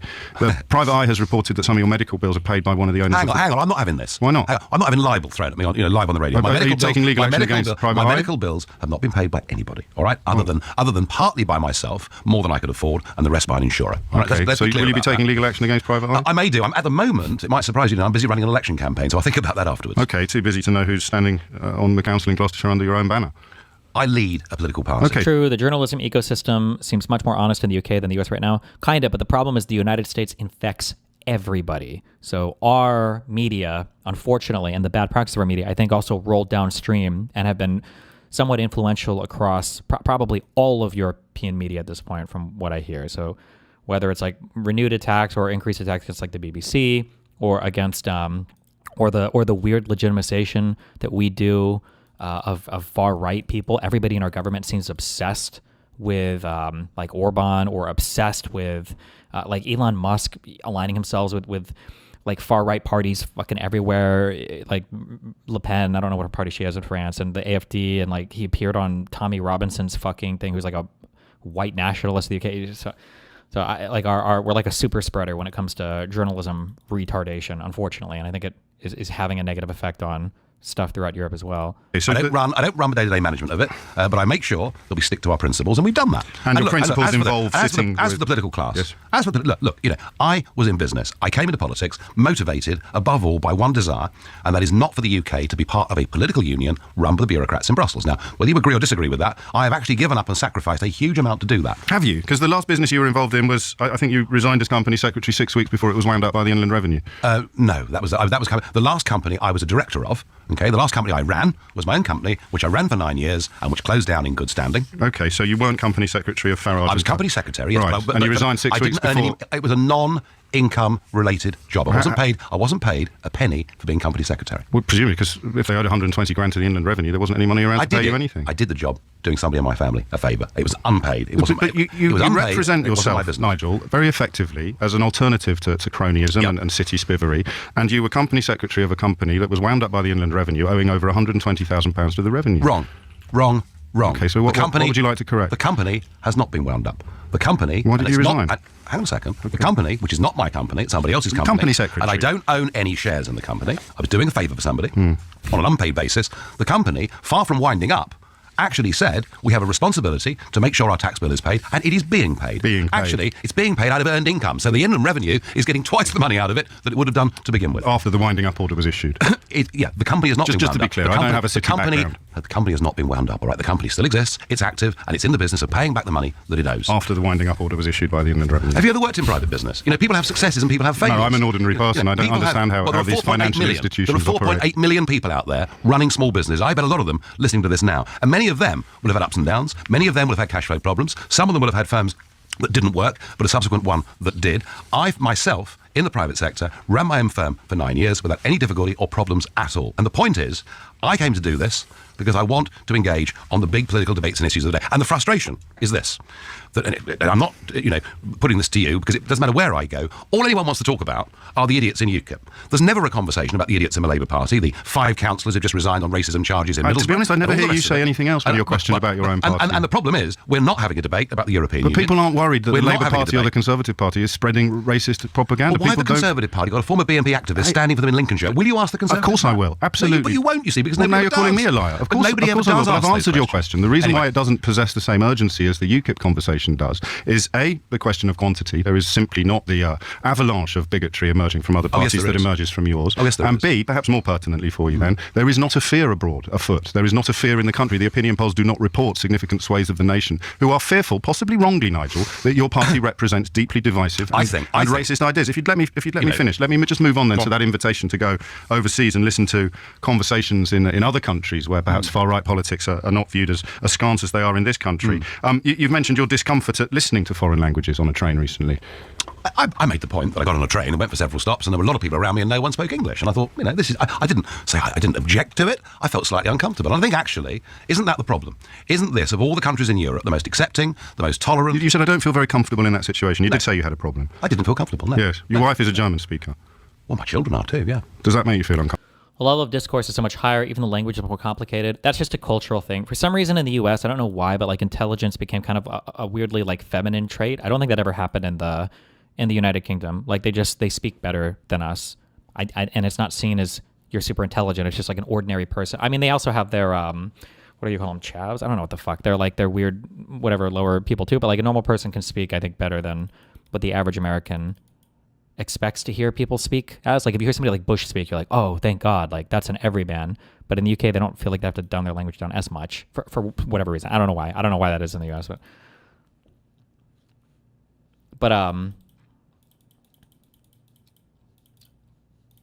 Boris did as well. Yeah, maybe, but I wonder how much the Trump stuff influenced that. Didn't Trump like Boris a lot? I feel like I don't know how closely they were linked. I don't know.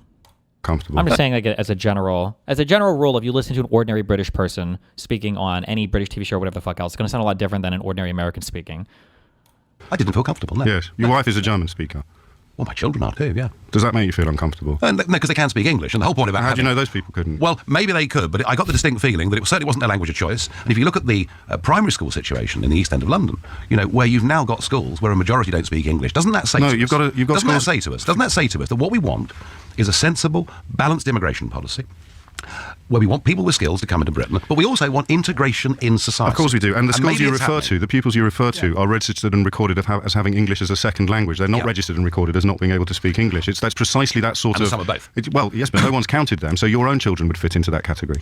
Well, hopefully. Lots of people can speak different languages, but the point I'm making is, do we want to live in an integrated society? No, forgive me. The point you're making is that schools in the East End are full of children who can't speak English. I just want you to recognise that's not true, what you just said. The children who are typified as speaking English as a second language would include your own daughters. Their mother tongue being German. They come from homes where English is most definitely not the first language, and in too many cases is not the language at all. Now look, but no one's counted how many people are in the second category. And it would be a very helpful and useful thing if they did, and perhaps we'd be even more surprised and even more shocked. But the argument... Or perhaps we'd realise that most bilingual children in this country are children like yours. Well, let's turn it around the other way, shall we? Yes, let's. Let's talk about immigration. Let's talk about Europe. Let's talk about the European elections. I am making one very simple point. We cannot have any form of managed migration into Britain and remain a member of the European Union because we have an open door to nearly 500 million people. And the argument, James, I'm putting is this. We'd be far better to have an immigration policy that didn't, as it currently does, discriminate against engineers from India or doctors from New Zealand in favour of anybody, regardless of skill levels or backgrounds, coming from Southern and Eastern Europe. Ooh, so it seems like what he's saying kind of sort of exactly happened, but like in the exact opposite way that he wanted, because now migration from EU countries has fallen off a fucking cliff, and now a lot of their people are coming from places like North Africa or Southeast Asia to make up the gap, which is not really what I think he wanted, or what anybody that was kind of supporting these people wanted. And that is the great debate. And when Nick Clegg, took me on, and I tried to have that debate with him, he was very reluctant on that particular point to engage. Cameron and Miliband run a country mile away from that debate. And that, I think, is at the heart of our relationship with Europe. Indeed. And, I mean, if that was the debate that you'd offered to have on this programme, we'd have it now. But what the caller asked you was why so many people think you're racist. Yeah, well, I think, yes, we've had our idiots. And part of the answer would be, you talk about children who can't speak English as a first language without mentioning it includes your own children. I mean, what is racism? Is racism between races? I mean, I was talking about... Don't you know? How can you say you're not something if you don't know what it is?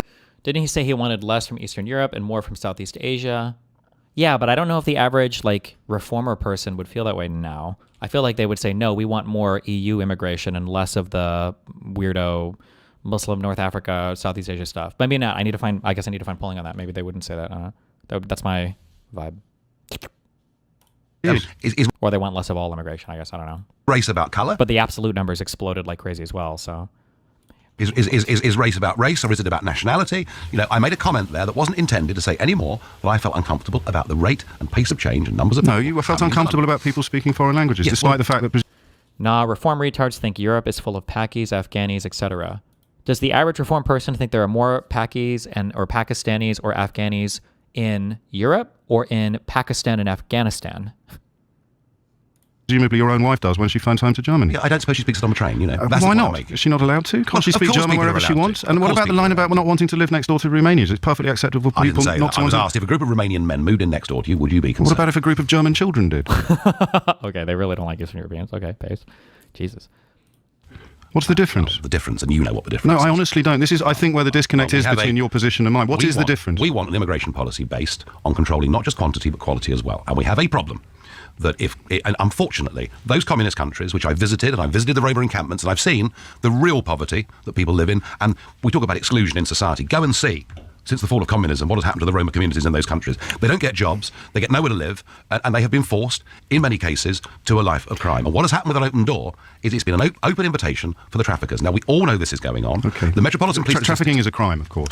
Trafficking is a crime. And trafficked people are victims of crime. Yes, and the Metropolitan Police have produced their crime statistics, and they're eye-watering. And I'm saying, let's get a grip on it. I know you're saying that about Romanians, but why can't you understand how many people feel troubled that you're also talking about them? 32 million people are looking for jobs in Europe, and that big clunking fist pointing, saying that they're That was coming. a provocative poster. They're coming for your job. That frightens people. Well, people who are already here working. well, sadly. People who my children go to school with. Their parents are troubled by the idea that they're now being demonised and typified. And you gloss so smoothly and so slickly over demonising Romanians and demonising Germans. I'm not demonising anybody. You just asked a question about Romanians and you started talking about people traffickers. I'm demonising a political class that has allowed us to have an open door to allow things like this to happen. Okay, so when I say Romanian and you start talking about people traffickers, why didn't you say people are perfectly entitled to feel uncomfortable about living next door to people traffickers, wherever they're from? Yeah, no, why do you well, say fine. Romanians? I didn't say Romanians. I was asked a question. If a group of Romanian men moved in next to you, would you be concerned? And if you lived in London, I think you would be. Yes. It's reported this morning, Nigel, that you pulled out of an interview on London Live because there was no makeup artist. What a load of That's what I'm I thought. sorry. That's what I thought you can accuse me of many things, but not that. Well, I've tried to, and I'm delighted you're so happy. I'm still utterly unpersuaded as to why you sit on a party with the leader. Why do they hate Romanians? Can you summarize the lore? Not well. This is different shit in Europe. Like your your quote unquote high quality people in Western Europe are going to be people that were part of, would you say NATO or like first world countries? And then your quote unquote low quality people that a lot of Western Europeans look at are going to be your second world countries. So those that were part of the Warsaw Pact or the ex-Soviet satellite states, basically, once the Iron Curtain fell. So immigrants from places in like the Balkans or from Eastern Europe, places like Poland, I think especially, are people that I think in general, they're okay to have like seasonal workers come in and then they kind of send them back. They're basic, I guess you could say like, I think maybe like in general, I think you could say like Central Europe, well, that's what they wanted to be called. Like the Balkans and Eastern Europe are like the Mexicans, I think maybe, of like Europe to America. That's how we would view them. They're like Mexicans. So if you want to come and work a little bit, fine maybe, but don't come in so much that you're changing our culture. Don't stay too much. You're bad people compared to the rest of us. Like this is like a very, very, very broad brush stroke thing. Of the Italian Lega Nord, a member of the Anders Breivik fan club. I'm completely I do not understand why you use words like Romanian when describing who you would and would not want to live next door to. I don't understand why you're uncomfortable listening to foreign languages when your own wife and children speak them. And I don't understand why you talk about problems in primary schools that are caused by children like your own. Why don't you? I tell you what, why don't you come and meet UKIP's black and ethnic candidate? Hang on. Some of my best friends. Wait, somebody mentioned... Wait, I just saw a comment about Roma people too. I don't know what the population of Gypsy people are in any of these places. I think Gypsy might be considered a slur now. I don't know. But Romanian has nothing to do with, I don't believe, has anything. I should look this up before I say something. I don't think Roma and Romania have anything to do with each other. Is Roma related to Romanian? The Roma people, I think, are the Gypsy people, but they're not. It's like Java and JavaScript. They're not really related. They're not related to Romanian. Similar name is a coincidence. Okay. Roma people are the Gypsies that came from the Romans. Sorry, I'm just kidding. Sorry. Hang on. Well, very interesting. Did you see the opinion poll at the weekend that showed amongst the BME community, UKIP is now polling at 16%. We're getting more BME voters than the Conservatives and Lib Dems added up together. So there are a large number... I will come with you, and you come with me and meet the opinion poll also at this weekend that found, I think, just over 40% of voters who think that your party is racist. What do you think you've done in the last 20 minutes? I know we don't have any longer. I was hoping for an hour, but what do you think you've done in the last 20 minutes to assuage the fears of those people? Made it clear to people that actually controlling the quantity and quality of people that come into your country is a primary duty of government, and we cannot do it as members of the European Union. And finally, the question of your expenses and your financial arrangements. I heard you on Radio 4 saying that you'd submit to a full audit. You've reverse ferreted on that. Can anybody give me a single thing? What would a right winger say that the that the United Kingdom was not able to do to exert influence over their borders when they were in the European Union, given that they weren't part of the free movement area? What would a right-winger say? So a right-winger says, we need control of our borders, and I were to counter, there's nothing that prevents you from controlling your borders if you're in the EU. What would their response be?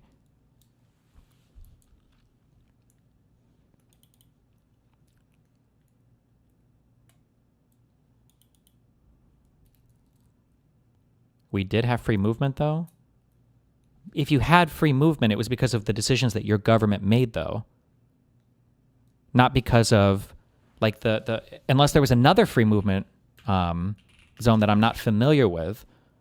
But I believe that the Schengen area, where you can travel without having to show a passport or whatever, the UK was not part of this. I don't believe it was, right? It was not part of this. So if you had the ability for people to come in and out easily, it was because of a decision that your free movement is different than the Schengen area. Okay, what's the difference between...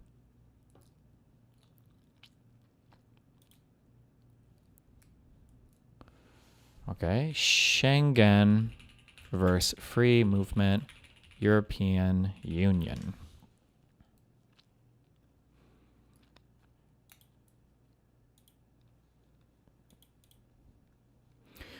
As an EU national, you enjoy the right of free movement. This means you're entitled to travel, work, and live in another EU country. If you're a citizen of a Schengen country, which is most EU countries, you're also free to travel to other Schengen countries without the need for border checks. As an EU national, you can also benefit from EU-wide passenger rights for travel info out of or within the EU by air, rail, bus, coach, or ship. Schengen ID free. Okay, so this means that if you were in the UK, so then theoretically, why did nobody that I debate? I feel like I debated Sargon and all these people. Why did nobody ever counter this point? Oh my God. Okay. I said this for a long time and nobody's ever corrected me on this, but Directive 2004-38 EC. Let's see. No one knows anything about UK ship route. Yeah, but even the bongers that I debated, it feels like they didn't know fuck all about this. But all right, let's see.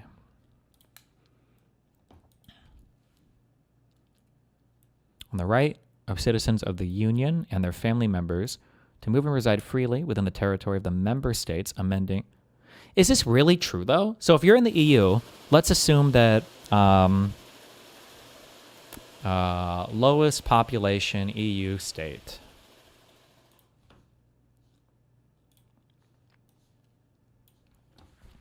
Okay, Estonia has 1.4 million people. So if 1 million people in Germany were like, we want to move to Estonia, Estonia would have to accept them?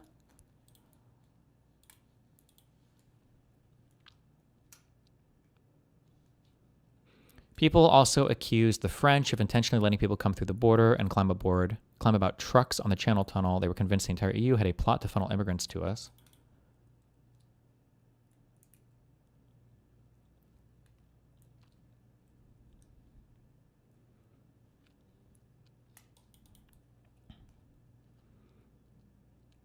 Yes, but it doesn't mean that 1 million can vote.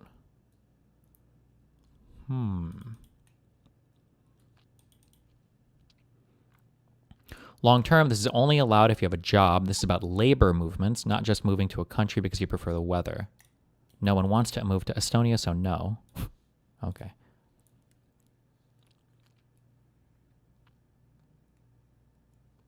Are you sure? I don't see anything here about the right to work. It just says you have the right to...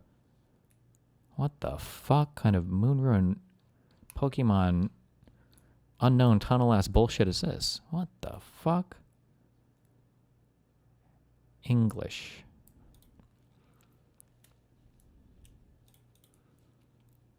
Okay. Citizenship of the Union confers on every citizen of the Union a primary and individual right to move and freely reside within the territory of the member state, subject to the limitations and conditions laid down in the treaty and to the measures adopted to give it effect. Okay, so that means that you could move without a job, right?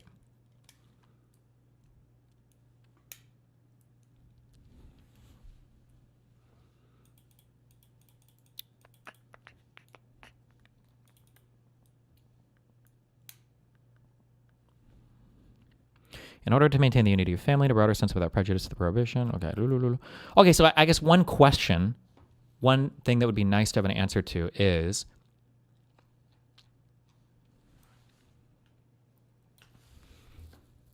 were there a lot of European Union people moving into Britain or the United Kingdom that at the very least they perceived, whether they were or were not, that they perceived as causing problems? So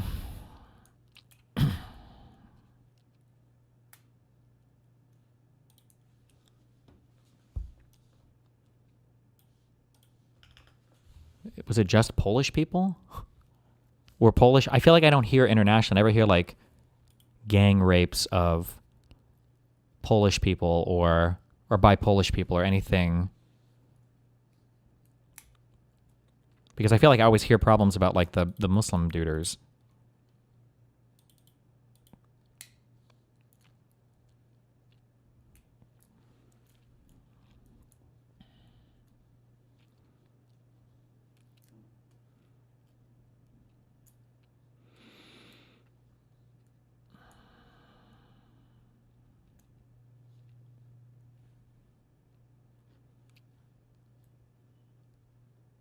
Non-EU immigration to the UK by reason.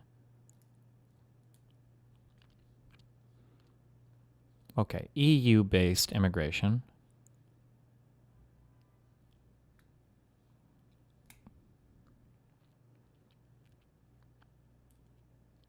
Maybe about 100,000 a year. Was this actually like a significant... Oh, fuck. I don't know where I would see this. Okay, you know what? What about...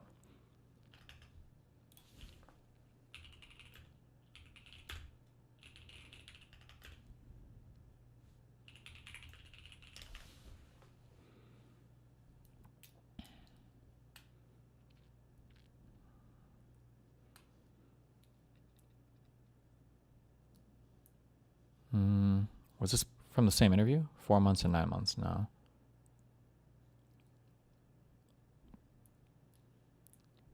Man, this guy really... Well, I searched immigration, to be fair.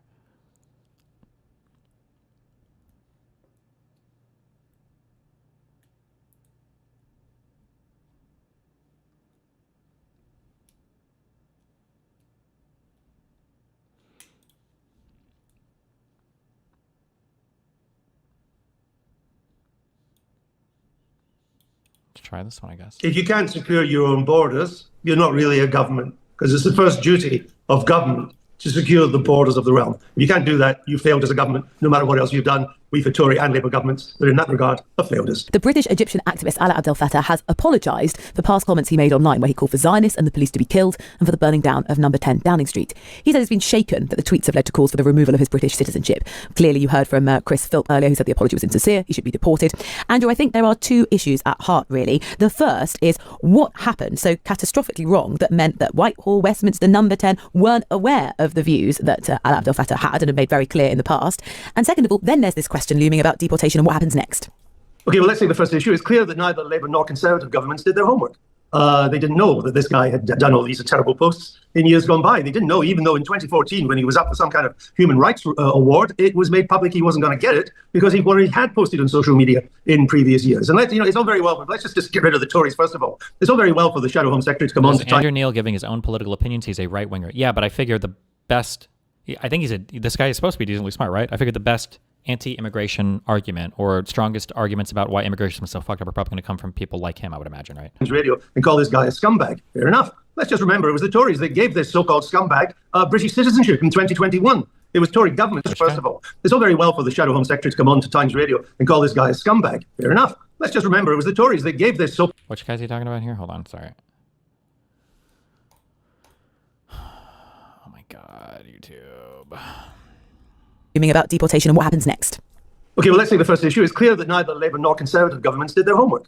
They didn't know that this guy had done all these terrible posts in years gone by. They didn't know, even though in 2014, when he was up for some kind of human rights award, it was made public he wasn't going to get it because he already had posted on social media in previous years. And it's all very well, but let's just get rid of the Tories first of all. It's all very well for the Shadow Home Secretary to come on to Times Radio and call this guy a scumbag. Fair enough. Let's just remember it was the Tories that gave this so-called scumbag British citizenship in 2021. It was Tory governments that campaigned for this guy's release. So they're just as complicit as Labour in this. Let's come forward now to Labour, which now has the responsibility for this. The Prime Minister says he's delighted that this guy's back in Britain.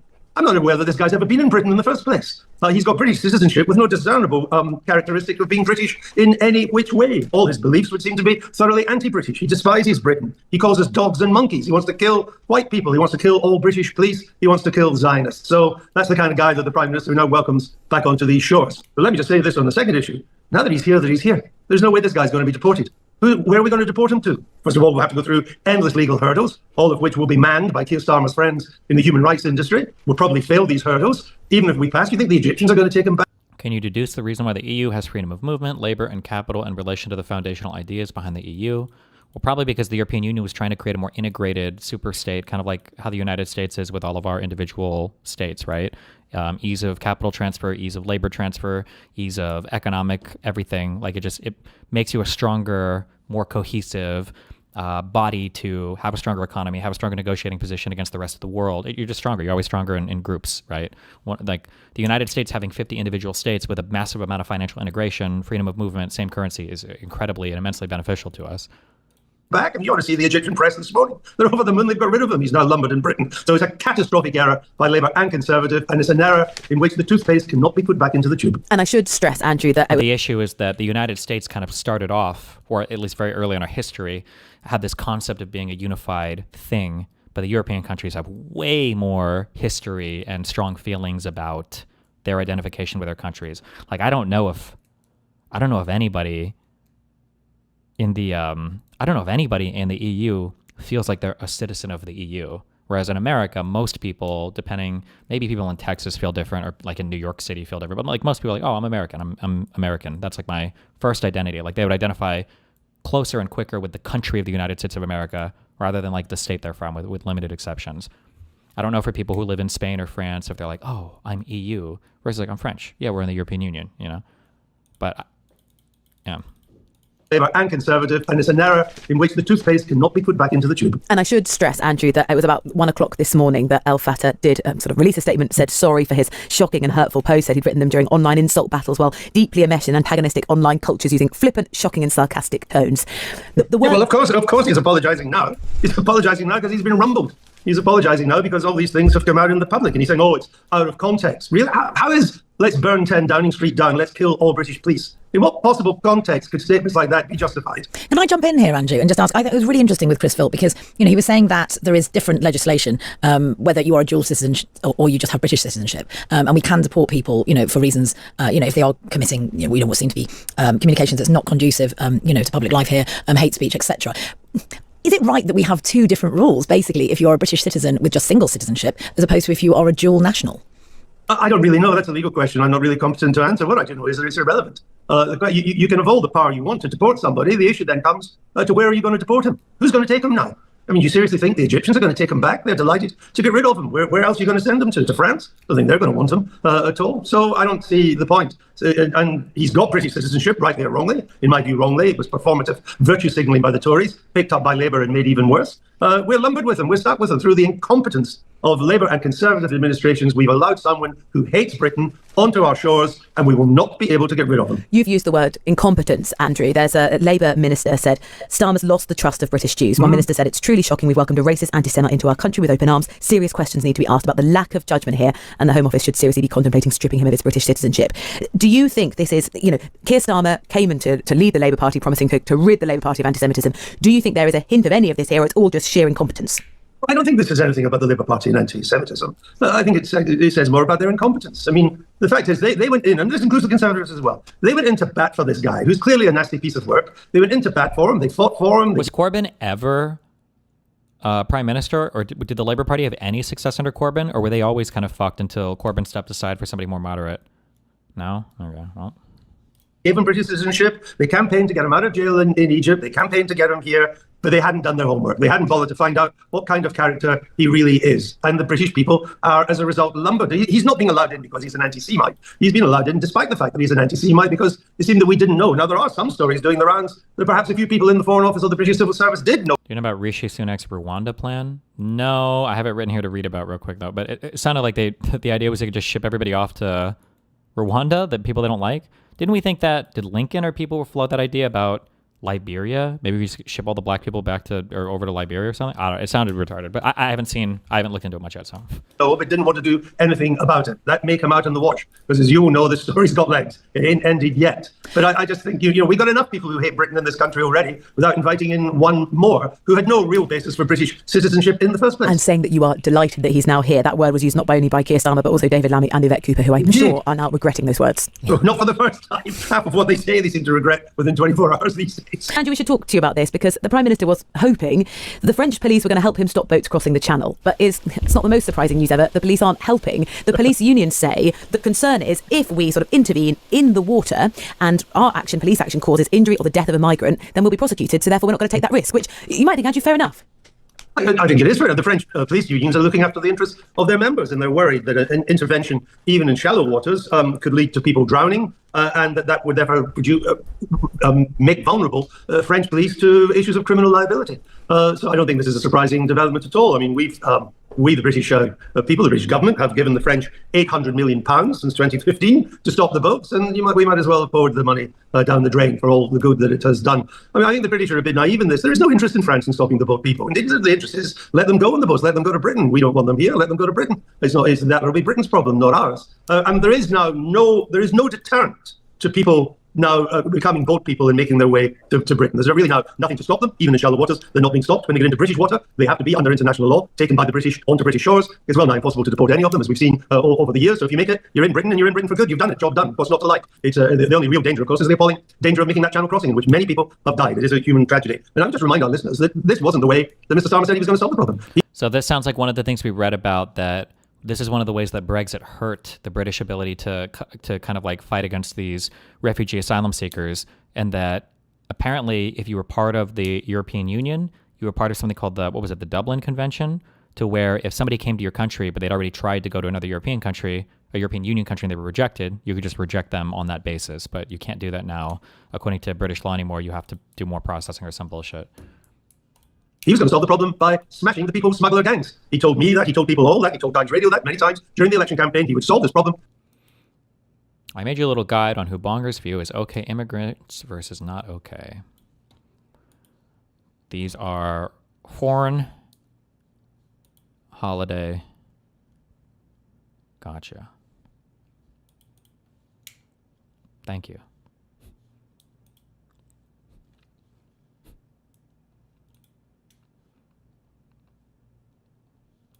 By smashing the people smuggling gangs. Well, in the past year, there have been 40,000 boat people come across the channel, and it's now clear that smashing the people smuggling gangs was nothing but a soundbite to get them through the election campaign of 2024, and Labour policies, as with the Tories before them, are going nowhere. Well, we were suspicious that was the case at the time, but ultimately, Andrew, he does want to solve this problem. I mean, some of his political future is sort of staked on it now, isn't it? It becomes the priority. And actually, the words you said, saying there's no effective deterrent in the channel, the Prime Minister himself said those words to French police sort of a month ago, saying there is no effective deterrent in the channel against people making those perilous crossings. So they are desperate to solve this problem, if not only just for their political survival. Why can't they do it? Well, it's the reason why they're under 20% in the polls, and that they're still way behind reform. Even the Tories have overtaken them in the past couple of polls that I've seen. It's very difficult. There are only two ways to solve this problem.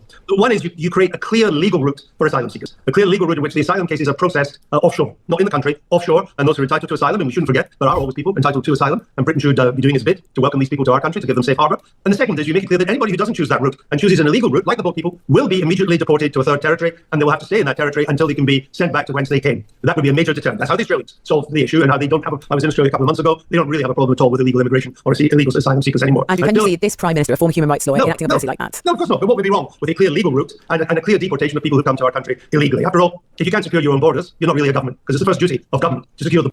Somebody needs to like patch the asylum hack, because I feel like the asylum hack is being used a lot in the past like 7 years, and nobody's like patched it yet. It just feels kind of stupid that somebody can show up at your country, say, I'm an asylum seeker, and then like millions of people can do this, or in their case, hundreds of thousands of people can do this. And it's like, well, I guess we have to take you now. LOL, you got us.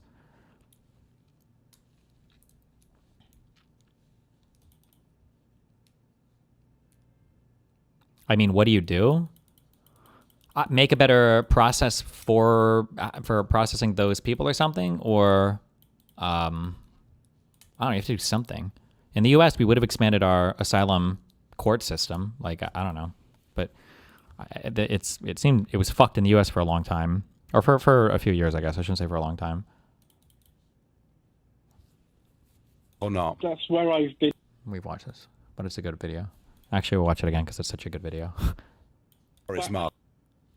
Or not. That's where I've been for the last few years. I've got to say, I'm immensely grateful to you for everything you've done in British politics over the last few years. I used to be an ardent Remainer. I voted Remain. I believed in the European project.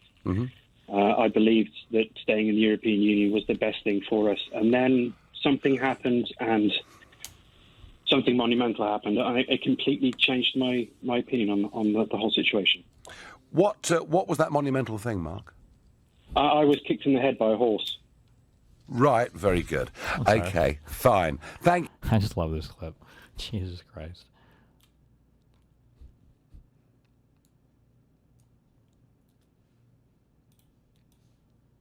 This one is good too. It's a bit early in the day, so all I've got actually is coffee, but I hope you enjoy a few pints with the lads tonight. Up the Ra! Up the Ra, Nigel. I mean, I know that you said sorry. I know you get 87 quid. It's entirely within your rights to do that. But what is up the Ra being the IRA? Oh, okay. Come on, don't.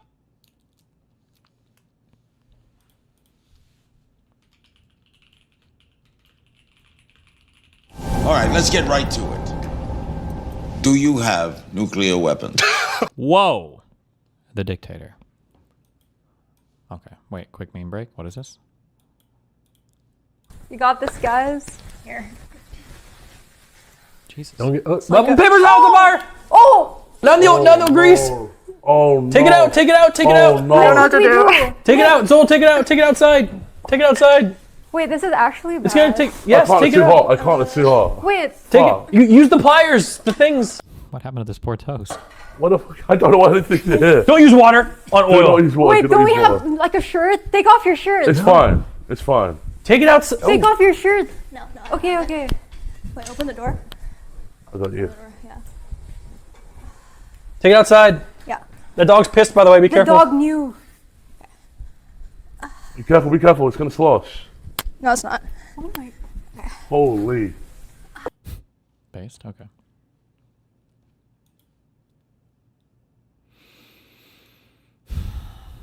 It's 3 minutes.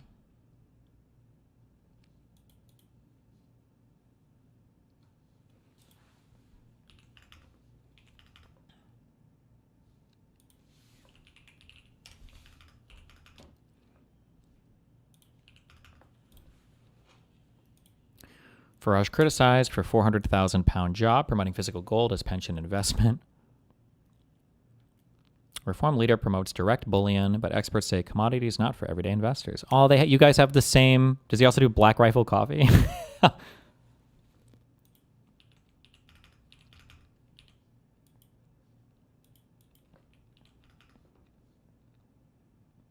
I don't care about meme compilations from Cameo. Please stop. Jesus, stop. I think y'all got the gold shit from us.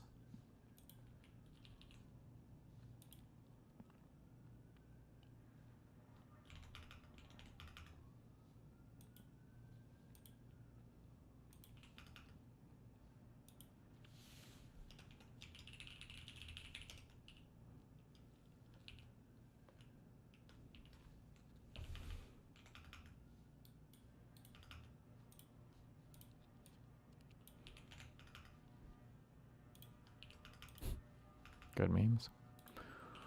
Okay.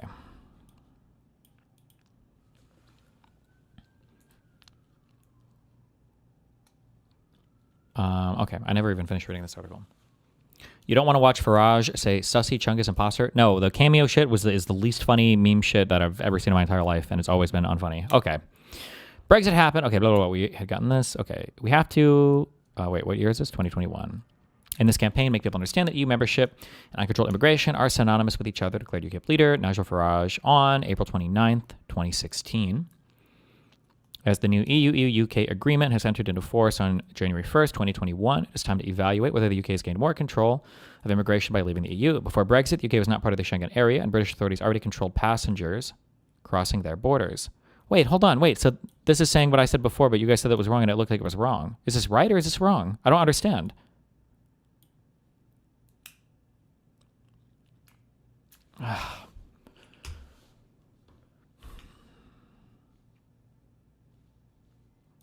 Did British control of borders, European Union?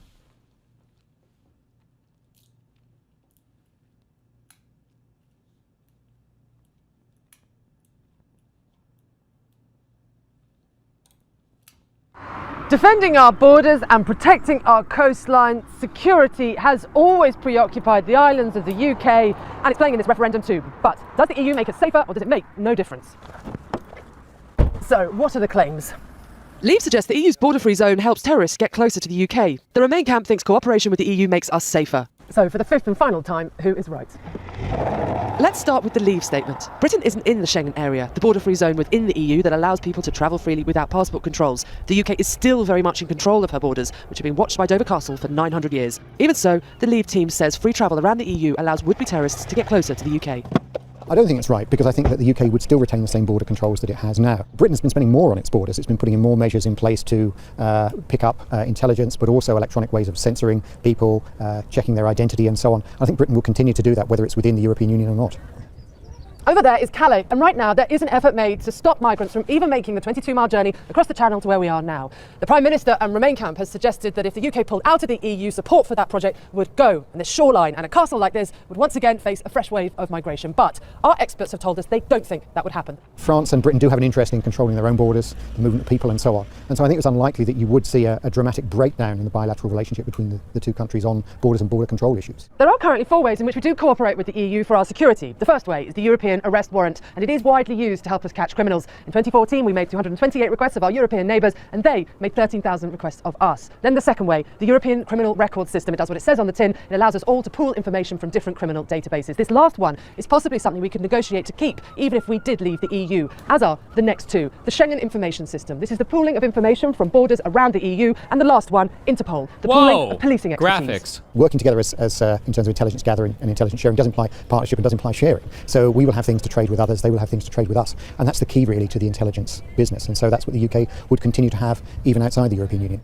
The bottom line is this. Leave are wrong that Schengen means more terrorists get to the UK. Our border controls are the same whether we're in or out of the EU. But are Remain right to say we're safe for staying in? No. We might lose the European arrest warrant, but the other cooperations could be negotiated, and our bilateral relationships will continue whether the UK is in or out. Allegra Stratton, News at 10.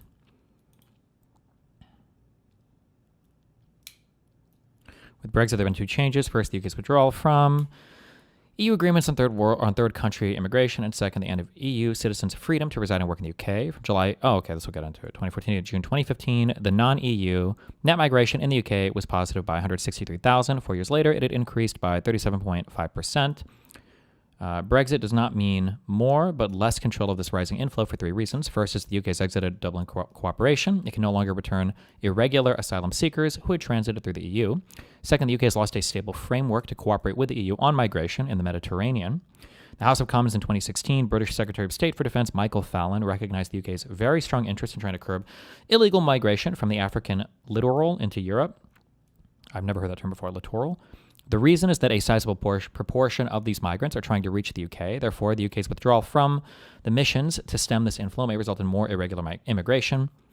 Third, the UK was among the most active Europol members and now keeps only distant cooperation with this EU agency that combats immigrant smuggling. The UK has lost its seat on Europol's management board, and British officers can no longer interrogate the Europol database. Less cooperation will impair British efforts to dismantle immigrant smuggling networks.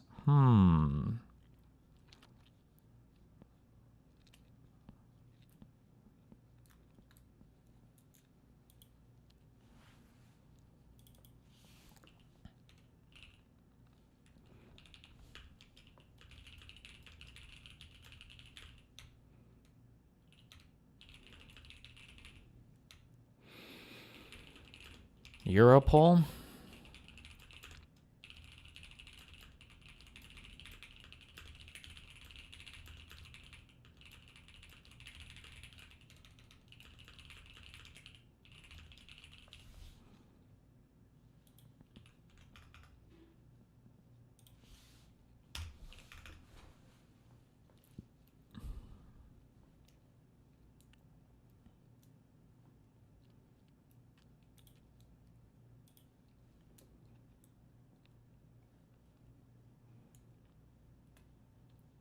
Indeed, with Brexit, the UK has achieved more control of the inflow of EU citizens. However, this inflow has been plummeting. Between July of 2014 and June 2015, net migration from the EU to the UK was positive by 212,000, with Central and Eastern European migrants accounting for 60%. 4 years later, the total had shrunk to 48,000, with the share of Central and Eastern European migrants down to about 40%.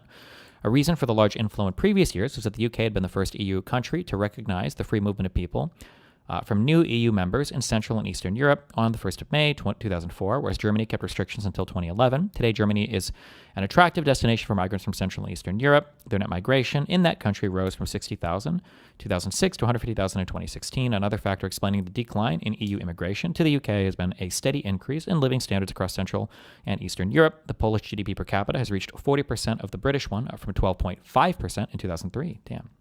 Meanwhile, more control of flows from the EU has come at an excessive cost for the UK. Britons have lost their free movement rights and the related opportunities to reside, study, work, or provide services in Europe. In short, it is dubious that Brexit has offered back control of immigration to the UK. The British government has achieved, at an excessive cost, more control of declining inflows from EU countries, but it has lost access to useful EU instruments to control rising inflows from third countries. As the UK has played a leading role in developing the EU instruments to control third country immigration, one could have expected the UK to keep a close relationship with the EU.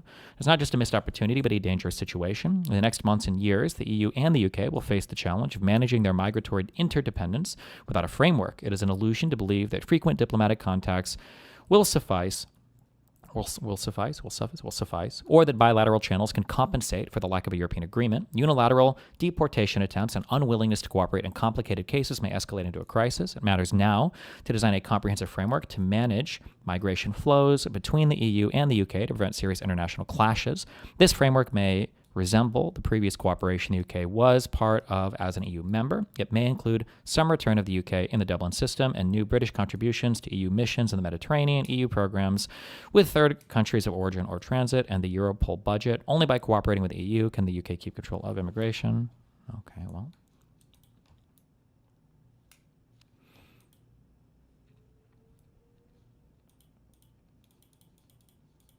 If you were forced to, could you give one actual positive of Brexit? Something banana shapes and something fishing, I think, were two meme points I think that used to be brought up.